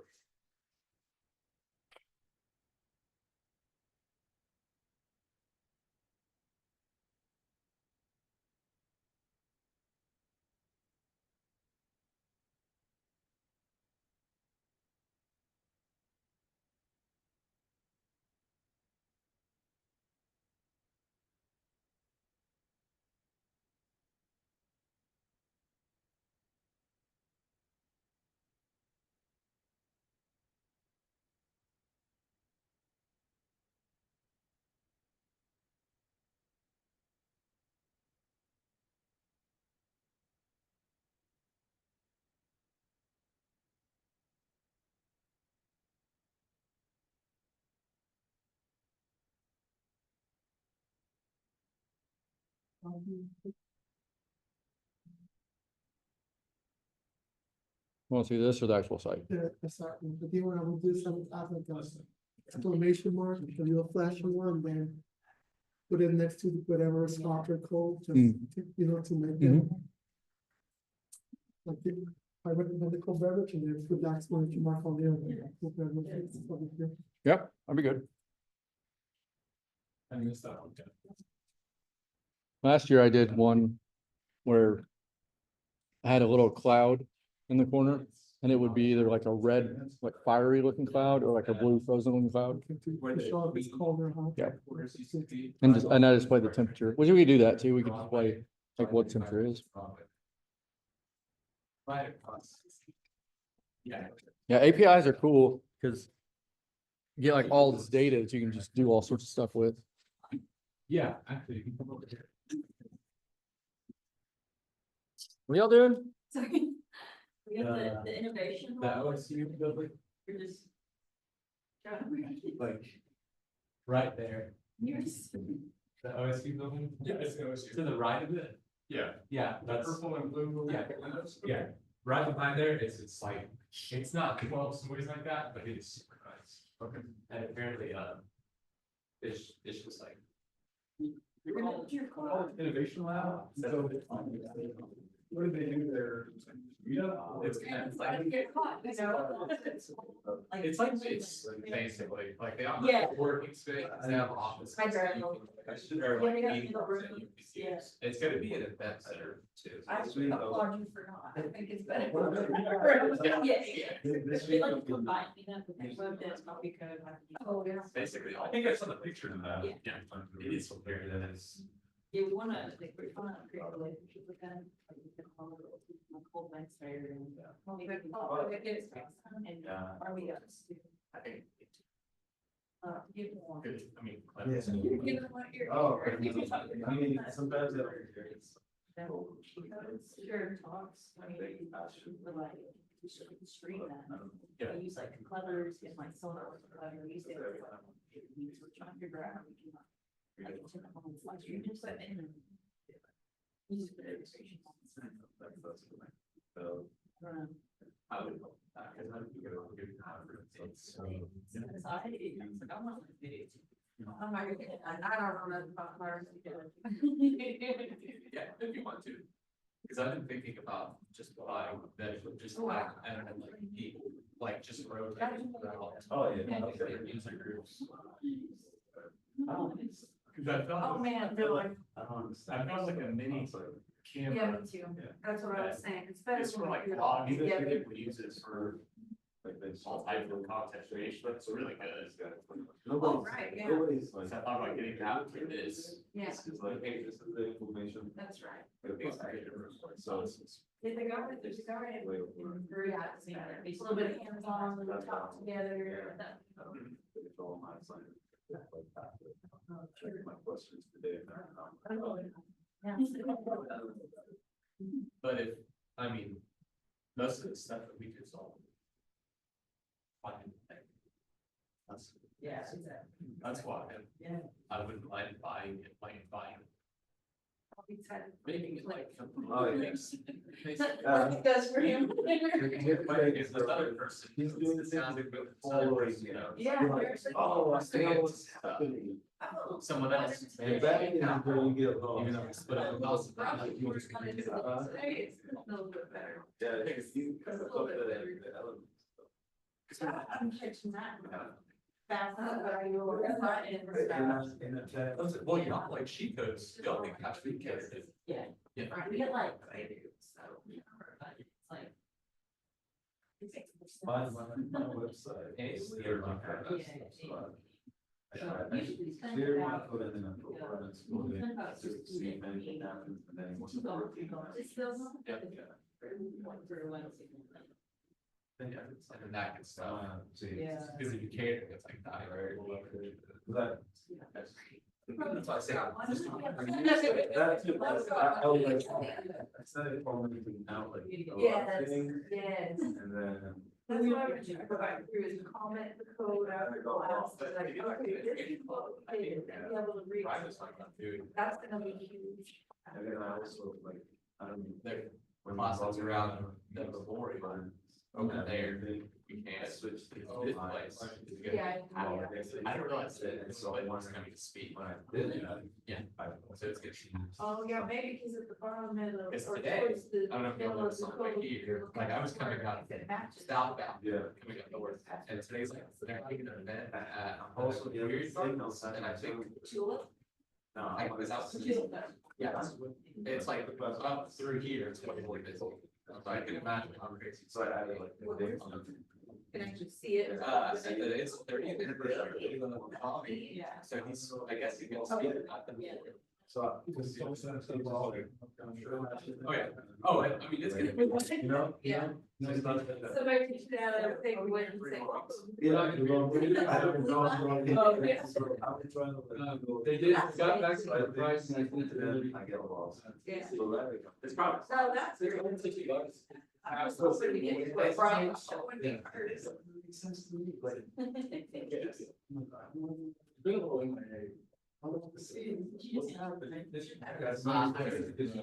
This is harder because of all this is that you can't see it. You said that, I wish you mentioned it.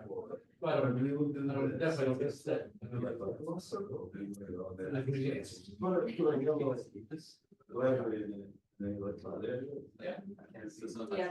Yeah. You really will too, like, yeah, Yeah, I am. it's harder for the I hope- I visual hope- learners. It's nice, I got it up there.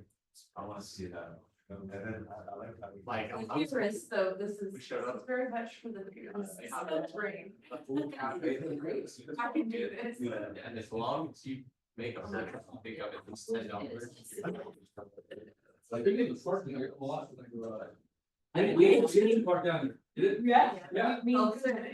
could get it. We had to try that, it's really like hot, and big right now. Finally, I see Like, like it worked. some light, you know, like, Left oh, and right. everybody's Like, no, oh, and that's the I really thought I was gonna have to leave my car. I just parked out the street, and I could just work the bit. $30, it's built in, that is one thing. Move it forward. So a lot of people can, you know, write code in or make a website afterwards, but and then make it accessible. You know, and keep up, well, and that's not just like a one thing. Parking. Done, Oh. Right, like, You no, gotta no, say- it's continuous, and you're always having, yeah, I like that. yeah, it's a maintenance like your car, exactly. It's never always gonna dust No, no, no, Yeah. and then walk away. Oh, I don't have to ding. Pretty sure it's on weekends. Oh, yeah. You're also quiet. You should put it on you. Okay, yeah. No, I think we should get a hat.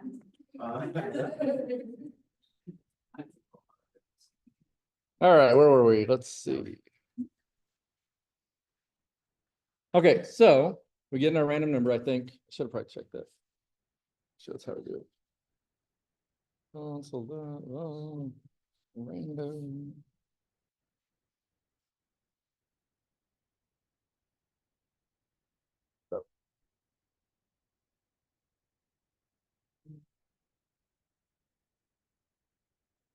Okay, cool. So it gave us 2.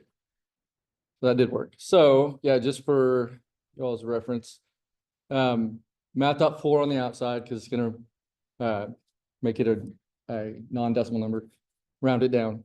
And then math.random times the length of whatever you're going through. So if you needed a random number from like 1 to 10, you just put times 10, right?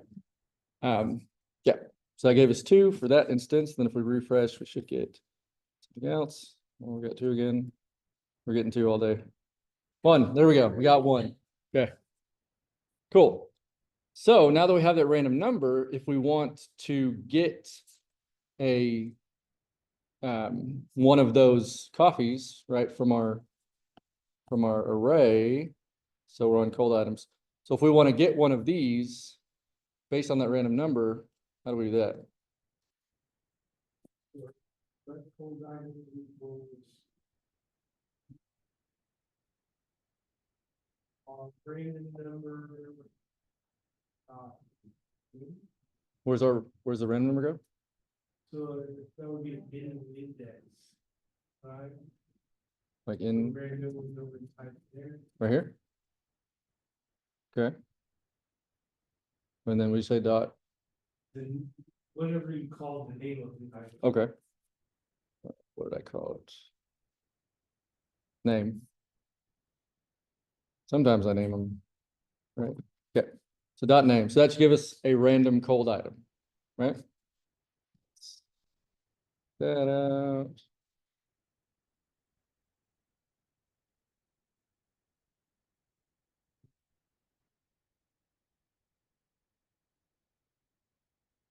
Yeah, cappuccino, latte, Americano. Cool. Seems to be working. All right, so now if we want to actually suggest that, what do we do? Just our inner text. Adjust our inner text, curly brackets. So, Why don't you pull off with a curly bracket, hold on? Okay. I don't know. Yeah, no, you're right on. Yep. So because we're using the backticks, we can do string or template, literal. There you go. And we can use that variable stored in this. So let's see. There you go. So it says Americano. Oh, Americano, cappuccino, latte. Sweet. So we would just do. No, good. Now. How would you add the link down to that item? Like if you was like a long scrolling list of items and that whole random item has an ID. You have to. Same way we were doing it before with the inner HTML. So we could do our template element, temp element, inner HTML. So say something when I don't cool. So I have to actually use HTML in this, be helpful. So let's say that this is a div. And then inside the div, you want your link, right? So you have your A tag with your href, which would go to. So you could add a link in your object, like add a link key value pair. So link, let's say is hashtag Americano. Now you would need this in your HTML, obviously. So if we went back to over here and you wanted to link, well, it's going to be a little bit tricky since I made the menu dynamic as well. But when you get into that, what's basically what you're going to have to do. Let me go. Right. Yep. Yeah. So in this create menu function that I'll give to you guys, on the span, which is where you're going to see the menu just like you had before. In this span tag, you would just add your ID. And you could just call the ID like menu. menu, at position I, dot name. Like that. Well, maybe like that. Oh, I've already got backticks. But we're gonna need quotes around our ID, right? Okay, so now your span's gonna have the name of whatever the thing is as its ID. So as long as you use, so actually we won't even need to do. We need that? Hold on, we may need to do that. Where we at? No, I lost myself. Okay. Right here. Okay, so the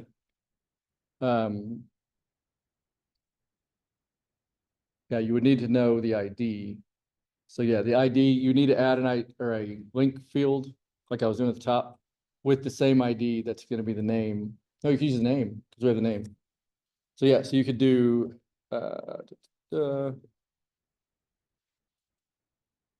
actually, so this will be a hashtag because you need the ID, and then $, curly brackets, cold item.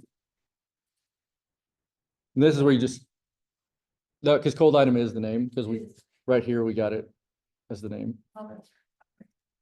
So that would be a cold item, href. And then here, we would do cold item.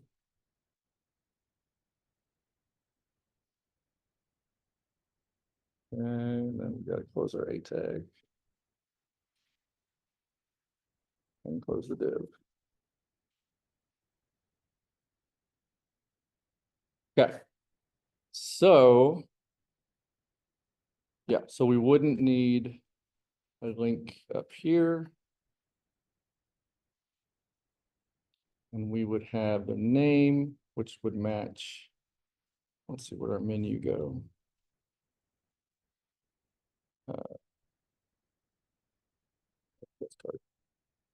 Okay, great menu. Here we go. So in our span, we have an ID of the name, which would then match what we click on. So should work.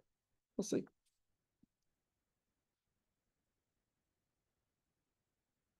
It didn't move because the page isn't picking up, but yeah, it did go to hashtag latte up there in the URL. So it did work. Okay. So you want me to go over that again? That's good, but the way I would prefer to do it is when I click on latte, it just adds it to my shopping cart Mhm. rather than me scrolling down wherever it's at in the menu. Yep. So same concept. You'll notice in the, when I'm creating the menu, that I have a button on click here with the function in it. So you do the same thing. You would just add an on click event. Either you could add a button, or you could just add an on click to a div or whatever. And you would call that add to cart function in there. In where, sorry. Yep. So we'll just, In your HTML, in your dot HTML. yeah. So when we're creating this, so let's say, okay. So instead of an A tag here, we could just make a button. Or we could just do it directly on the div. So let's do that. So on the div, we can add an on click function, right? And that's gonna be, so it's gonna be just like this button up here. So I'm just gonna grab this. Nope, not that one. This one here with add to cart.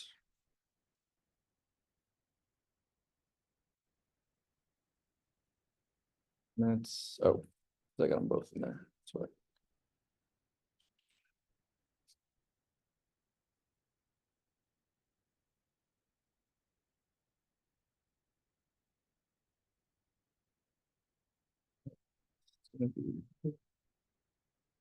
So since we are just passing the cold item and not the whole thing, we don't have access to the price to actually put it in there.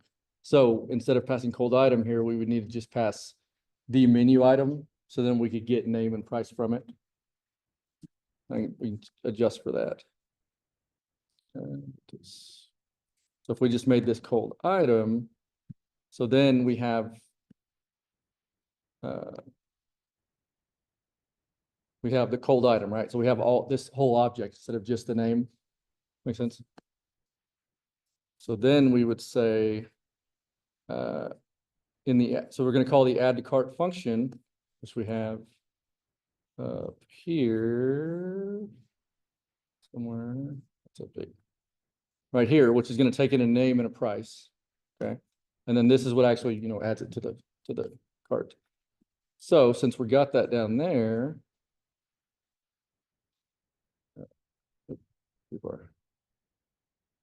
since we have it in here and we're passing the name and then the price to it, which is actually going to be our cold item, not our menu.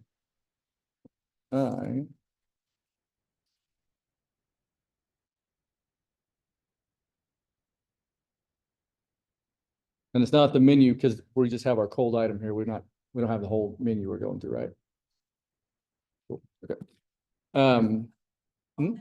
That eats.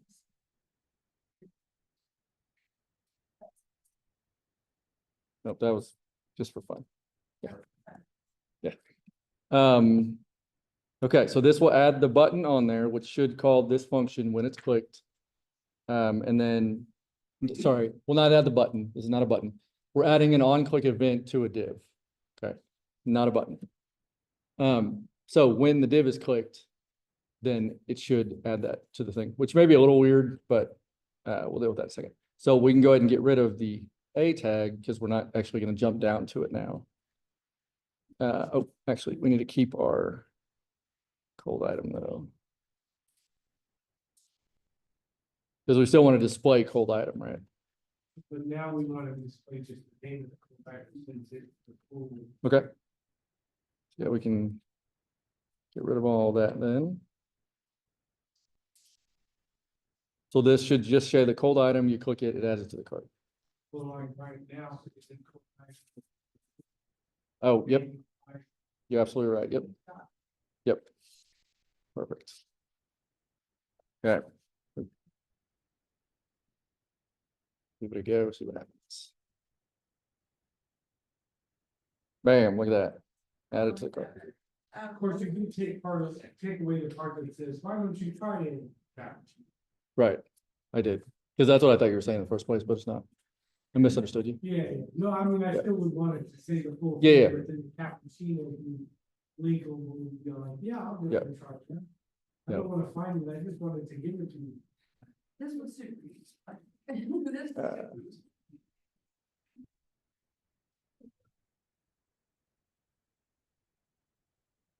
Or Better. just making it obvious. that the user Right. can click on it. Yep. And then styling, but we gave it an ID, so we can go back and. Yep. Style it, so block a. Yep. Okay. Well, okay. So anyway, did anybody get lost in that? That wasn't locked. We can go over it again. Let's do it again. Okay. From the top. Okay, so we come to our page. First thing we want to do is get their location, right? So let me kill this and we will start from scratch. Okay, so as soon as the page loads, it's going to ask for their permission, which in our JavaScript at the very bottom, we have the event listener listening for the DOM content to load. So as soon as it loads, it's going to fire off these two functions. Okay. The get user function, get user location function, control click, by the way, jumps you to that function. It's gonna, the navigate geolocation is gonna ask for that permission. So as long as that permission is true or is allowed, then it's gonna go called the method get current position, which is we saw that position object came back with all that data in it. And we're gonna get the latitude and longitude in that by drilling down into the object to get what we want. Once we have the latitude and longitude, we're then going to call the get weather function, which is going to take in as parameters latitude and longitude, right? So arguments we're passing to it, parameters is what's taken. We are then going to get our URL for our weather API. We're going to pass in the latitude and longitude based on the things that it takes in. So you can think of these as kind of like key value pairs as well. So it's going to take in the latitude, longitude. We're telling it we want the units to be imperial because we're American. And we're going to give it our API key so that it can authenticate us as who we are. So in order to do that, we are going to get that URL and use the fetch API, which is built into JavaScript. And it's going to go to the weather URL and say, hey, here's my stuff. Here's what I want. Please give me something back. We're going to check if it did or if there was any sort of errors that occurred when it happened. As long as response is okay, then we're going to go ahead and get that response and make it into JSON format so we can actually read it. Once we have that, that will be our data, which will be the big old object it gives us. And then from that, all we wanted was temp. Like it gave us a ton of information. All we wanted was temp. So we drilled down into the object to get that temp out. Once we have the temp, then we need to figure out if it's hot or cold. So we called our hot or cold function. We made some awesome names for our elements and things. So we created, or we got access to a point of the page where we're actually going to want to display it. We created our new element, and then we appended it to it, so it'll show up on the page. And then we did some of our logic, which is to go through and see if it's cold or hot. And we separated that out into two arrays that we could then use based on the temperature we got to grab a random coffee to then display as HTML on the page with a button on the div, or not a button, I'm sorry, with an on click on the div that would then add it to our cart. Experts, right? Wow. That's a lot. Yes, a lot. It's a lot. Yeah. Yeah, I didn't plan on going that deep, but y'all wanted more, so. Is it any specific questions about that? Okay, What are we calling the hard code function? so we're calling that in the get weather function. So after we get the data back, after we get the data, we're getting the temp from it, from the data, and then passing that to the hot or cold. That's it in the get weather function. And I will share this with you guys. Oh, I figure out, okay, so when we're actually creating that dynamic, URL? hang on, when we're creating the IDs Uh-huh. for our Americano latte, when we're adding an ID for the dog, is there a way to, just add an element to that whole line and section, not necessarily each, individual Americano latte, because like all the text is big there, right? So Yes. when we add that div itself with it, so it'd be the same way, right? The document.html inner text or not. Are you saying like change latte so it looks bigger than the rest, or? So at the coffee shop, the whole line, the whole div that we're adding, that Mhm. whole div. Why don't you try a latte? That whole div that we're adding. Mhm. Add an ID to that whole div. Yeah. Not just the individual latte and. Sure. So that way we can style the why don't you too Mhm. into a different way in our. Yeah, so when we make it, HTML, right? No. yep, Or is it when we create the item? yeah. So we've created the temp element, right? Which is what holds that. So you're making a div right here. So exactly. Yep. Something no, not at all.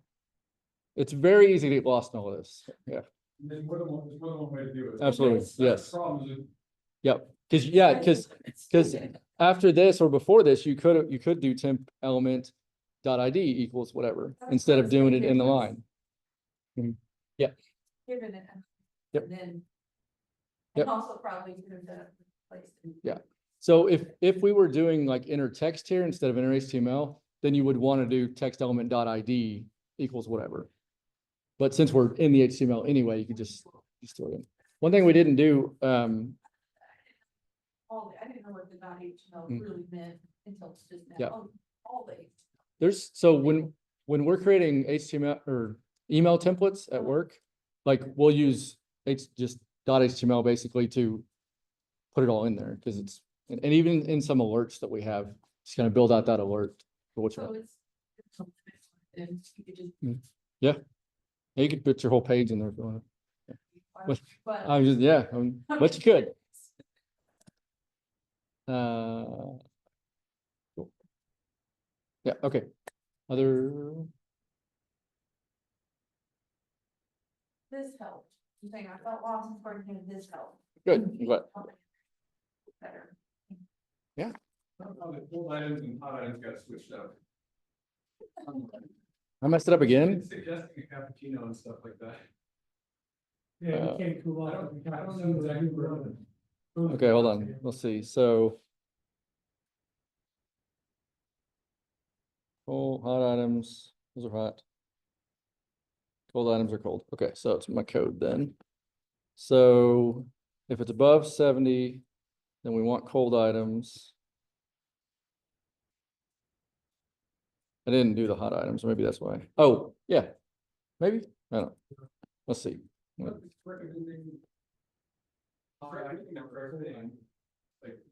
is it where we're separating between the hot and cold? Okay, so it should be showing. Let's see. Cano's hot, cappuccino's hot.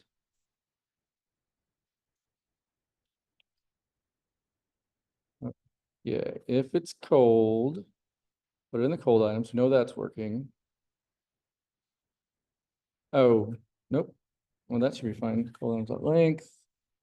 This is. It's right there, menu rando. I was trying to figure that out for a while. Good catch. There you go. Nobody see that? So it was using the menu array instead of the cold item array. So it was still going through all of the. It's confusing how. Yeah. Does the cold or does the hot, because we're calling them. Yep, that should be cold items array for the, because this is our cold item statement. And then this is our hot item statement. So we were still going through the whole menu. Right. The hot ones are the first three on the option, so. Oh, If yep. you were sitting here doing it only on the hot side, we may not have got this photo. Because the Yep. those items got late, so it never would put there. There you go. Wow. Comment out. Well, not comment out. Could you take your temp and change the temp and say it's something else to test out your other? Yep. Yeah, we need to first put this, get our hot items set up here. So let me do, just gonna copy all of this. Over here. And then we'll do hot items. It's, you see I'm copying, right? Yeah. So we could really make another function for this if we wanted to, but it's okay right now. Done changing all of this to hot. Oops.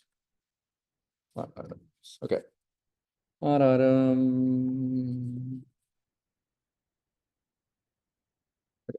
So now, there we go. So we got a pup cup, frozen latte, Americano. So yep.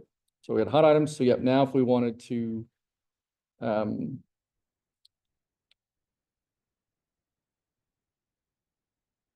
so you want to change the temp so you can see the cold ones or? Change the temp to something else, just so we can test. Yep. The other very cold day. I mean, right there, And on one what? I could create any variable, right? Couldn't I just set temp to 65 degrees? You could, yeah. Yeah, because it's what, 70 something right now? 75 right now. No, I mean, like, not change Oh, that, just add in our variable temp again and say, hey, you're Wait. 65 degrees here. Yeah, we could just change this up here. Well, Don't want to change it there either. no. Hmm. Yeah, you would, Like, right above the if statement, say 10 equals 60. Oh. yeah. That's what I was doing. I was just making a new variable for it. Cool. But yeah, you can do that.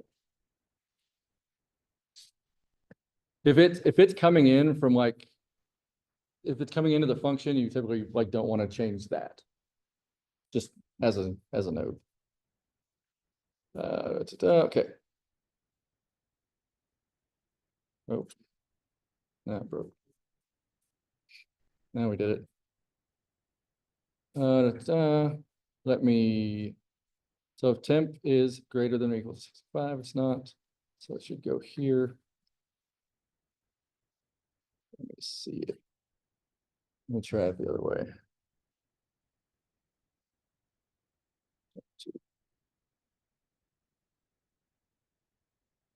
Nope, something's Yeah, right. it's something inside the top of space. Yeah, so.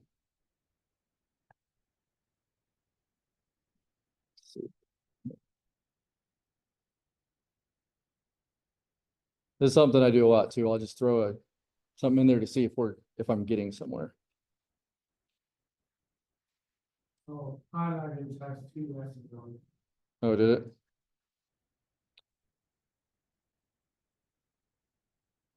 Flat highlighter. Oh, yep. There you go. It was trying to help me, but I didn't see those little dots. Y'all see that? Okay. All right, cool. So yeah, now it should be good to go.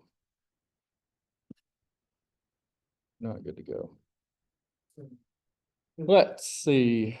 Hot items. It is hot items, right? Hot items. Something having to do with creating the type. Hot items rando. You redeclaring hot items. With the lead Yep. or. Oh, yeah. Oh, it should be hot item. Yep. Hot item.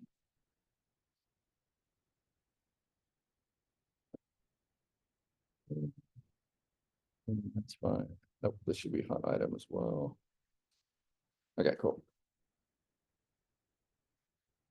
All right, cool. So we're setting that single hot item instead of the actual array of hot items. So that was our mistake we were making. There you go. Now you want a latte, Americano, cappuccino. Cool. Good. Like, remove the pup cup from an option, because it, you know. You don't have a pup? No. Yep. Right.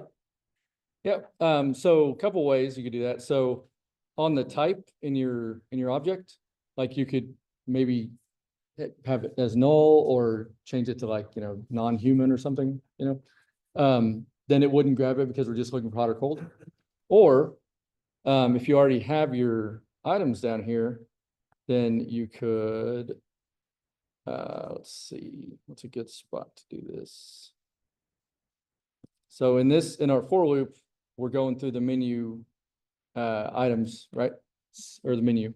So we could say, we could add an if statement. We could do it in that. Yeah, we can do it in this if statement. So we're gonna have to do an else if. And we'll do else if. And then we can do menu index dot type. And we'll say hot.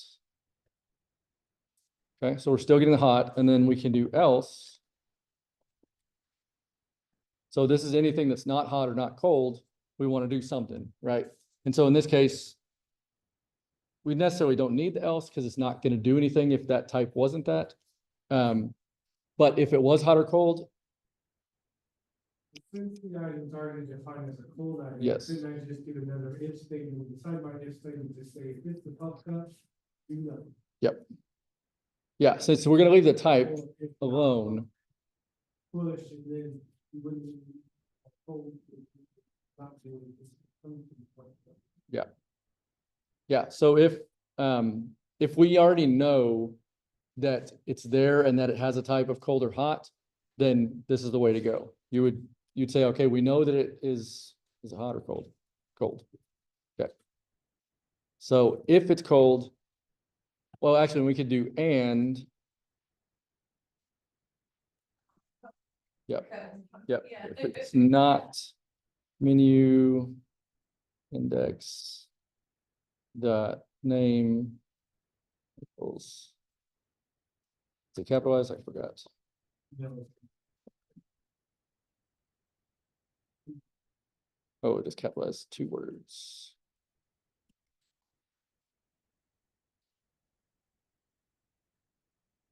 So, yeah, so if it's, we know it's cold, so we want to get the cold, and then if it's not the pup cup, because we don't want the pup cup. Yep, that should, Again. Just what we got the box right there. and we're doing, this is hot, we need to do cold. You don't have to do that else. Oh. No, so you can do it if else if, like you don't have to end it with an else.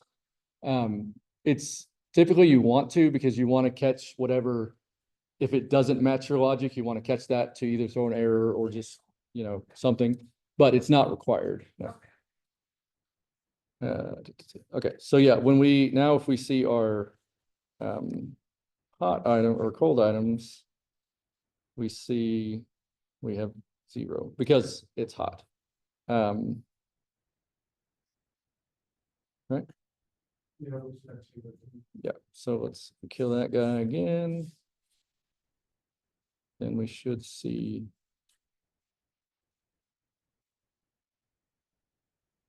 Are we getting nothing in our cold items now? Let's see what's going on here. Oh, cannot read name. It didn't like name. So right here, it's given an error, says could not read name.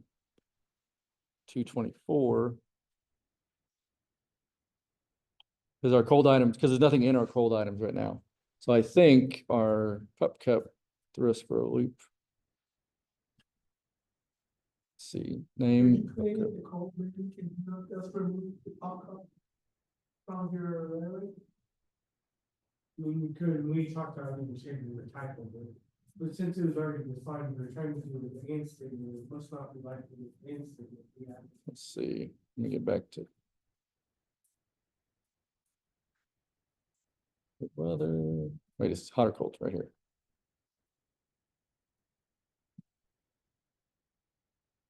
Okay, so. If, Oh, so it's not being, it would have to be not equals equals. yep, there you go.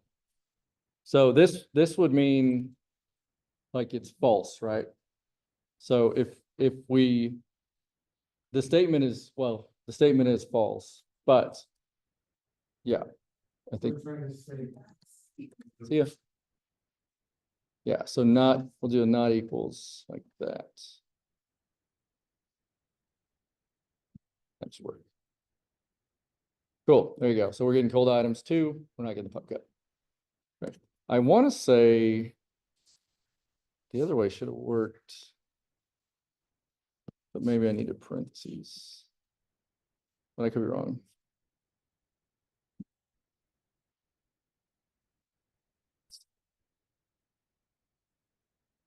Okay. So it was, oh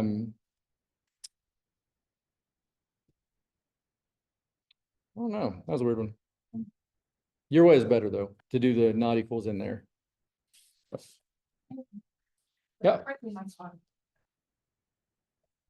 Right, Day of the week. Any day of the week. You know what, I'm not opposed to it either, you know, forget about that. all right. Got about 11 minutes. What you got?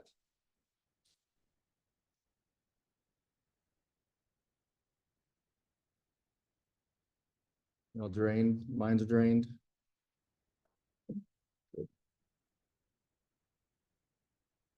This was good, thank you. Good, Yeah. but yeah. So normally we lose people at this point, right? Because it's a lot and it's, you know, questioning your life decisions, things like that. So if you are, reach out to us, you know, we can help you through, help you figure it out. If it's not for you, that's okay too. But it's, I don't want anyone ever to leave thinking they can't do this, because you can definitely do this. Just curious, what was the other big one? Sure. The menu, making the menu dynamic. So you kind of saw it already. Just with the function. Whatever I made it. Great menu right here. So it's, we actually went over the bit that I think we thought we weren't going to is to add the on-click thing, but we did do that for the, for his, adding the deal. So we went over all that this does. Y'all can just implement it in your stuff. because it makes sense, right? Like you wouldn't actually hard code a menu, because then it might change or something. So you'd want to actually like have that in a database somewhere and you pull it in and display it, have specials and, you know, all sorts of stuff like that. The goal of, You don't want to have to pay a developer to change the website costume. indeed it does, yeah. But yeah, so the goal is obviously to make it as dynamic as possible, because then you can just change things on a whim, but with an environment variable or your database or whatever. So yeah, because every time you go into the code or you pay someone to go into the code, that's money. Well, y'all send all this out to you guys. Yeah, while you're off, just have fun, take a breather, definitely take a breather. Don't think you gotta go to this tomorrow. But get into it, and I'll send out the pre-work for the next cohort, or not cohort, module. That'll be good. Yeah, so we're gonna get into the server, databases, APIs, more APIs. Gonna be good. Thank you. Yeah, thank you guys. I did want to have a question, when on the weather thing, when it prompts you to, allow the use, if I were to say allow the use of this website, is that creating the cookies so it knows what my response is in the future? And it won't prompt you then? Let's see. That's what that I'm gonna guess yes, because it didn't prompt me right there. But let me close all these out, clear my browser. It seemed like you picked the one that I was all like, oh, let me use it this time. Yeah, I think I probably did. Let's see. Okay, so if I say allow while visiting the site, You still that first one. How does it know in the future that I've already agreed that? so something we're gonna get into is it under memory? I think it's under memory. Nope. It couldn't be a memory because it created it by close the website. So there's local storage that we're gonna get into that will like persist in your browser. And then there's like sessions and cookies as well. But under, what was it under? You can see it, application. Yeah, here we go. So you can see in here, there's like local storage and things. So let's see if it's a cookie. No. Maybe session storage. Yeah, here you go. So under session storage, and this is an API that we can access, it will keep track of that stuff. So at this URL, localhost, it's going to keep track, is this first time login from live server as true. So if I were to kill this, let me actually copy this and then go back to it, it shouldn't ask me again. And then it should still have that cookie. Yep, see, right there. Or not cookie, that key value pair. Okay, awesome. Cool. I guess that's what we're gonna do in the more advanced stuff. Yes, yep. Persistent data.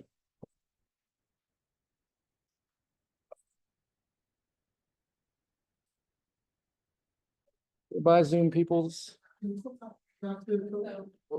let me turn this Zoom off here. It's all up in my face.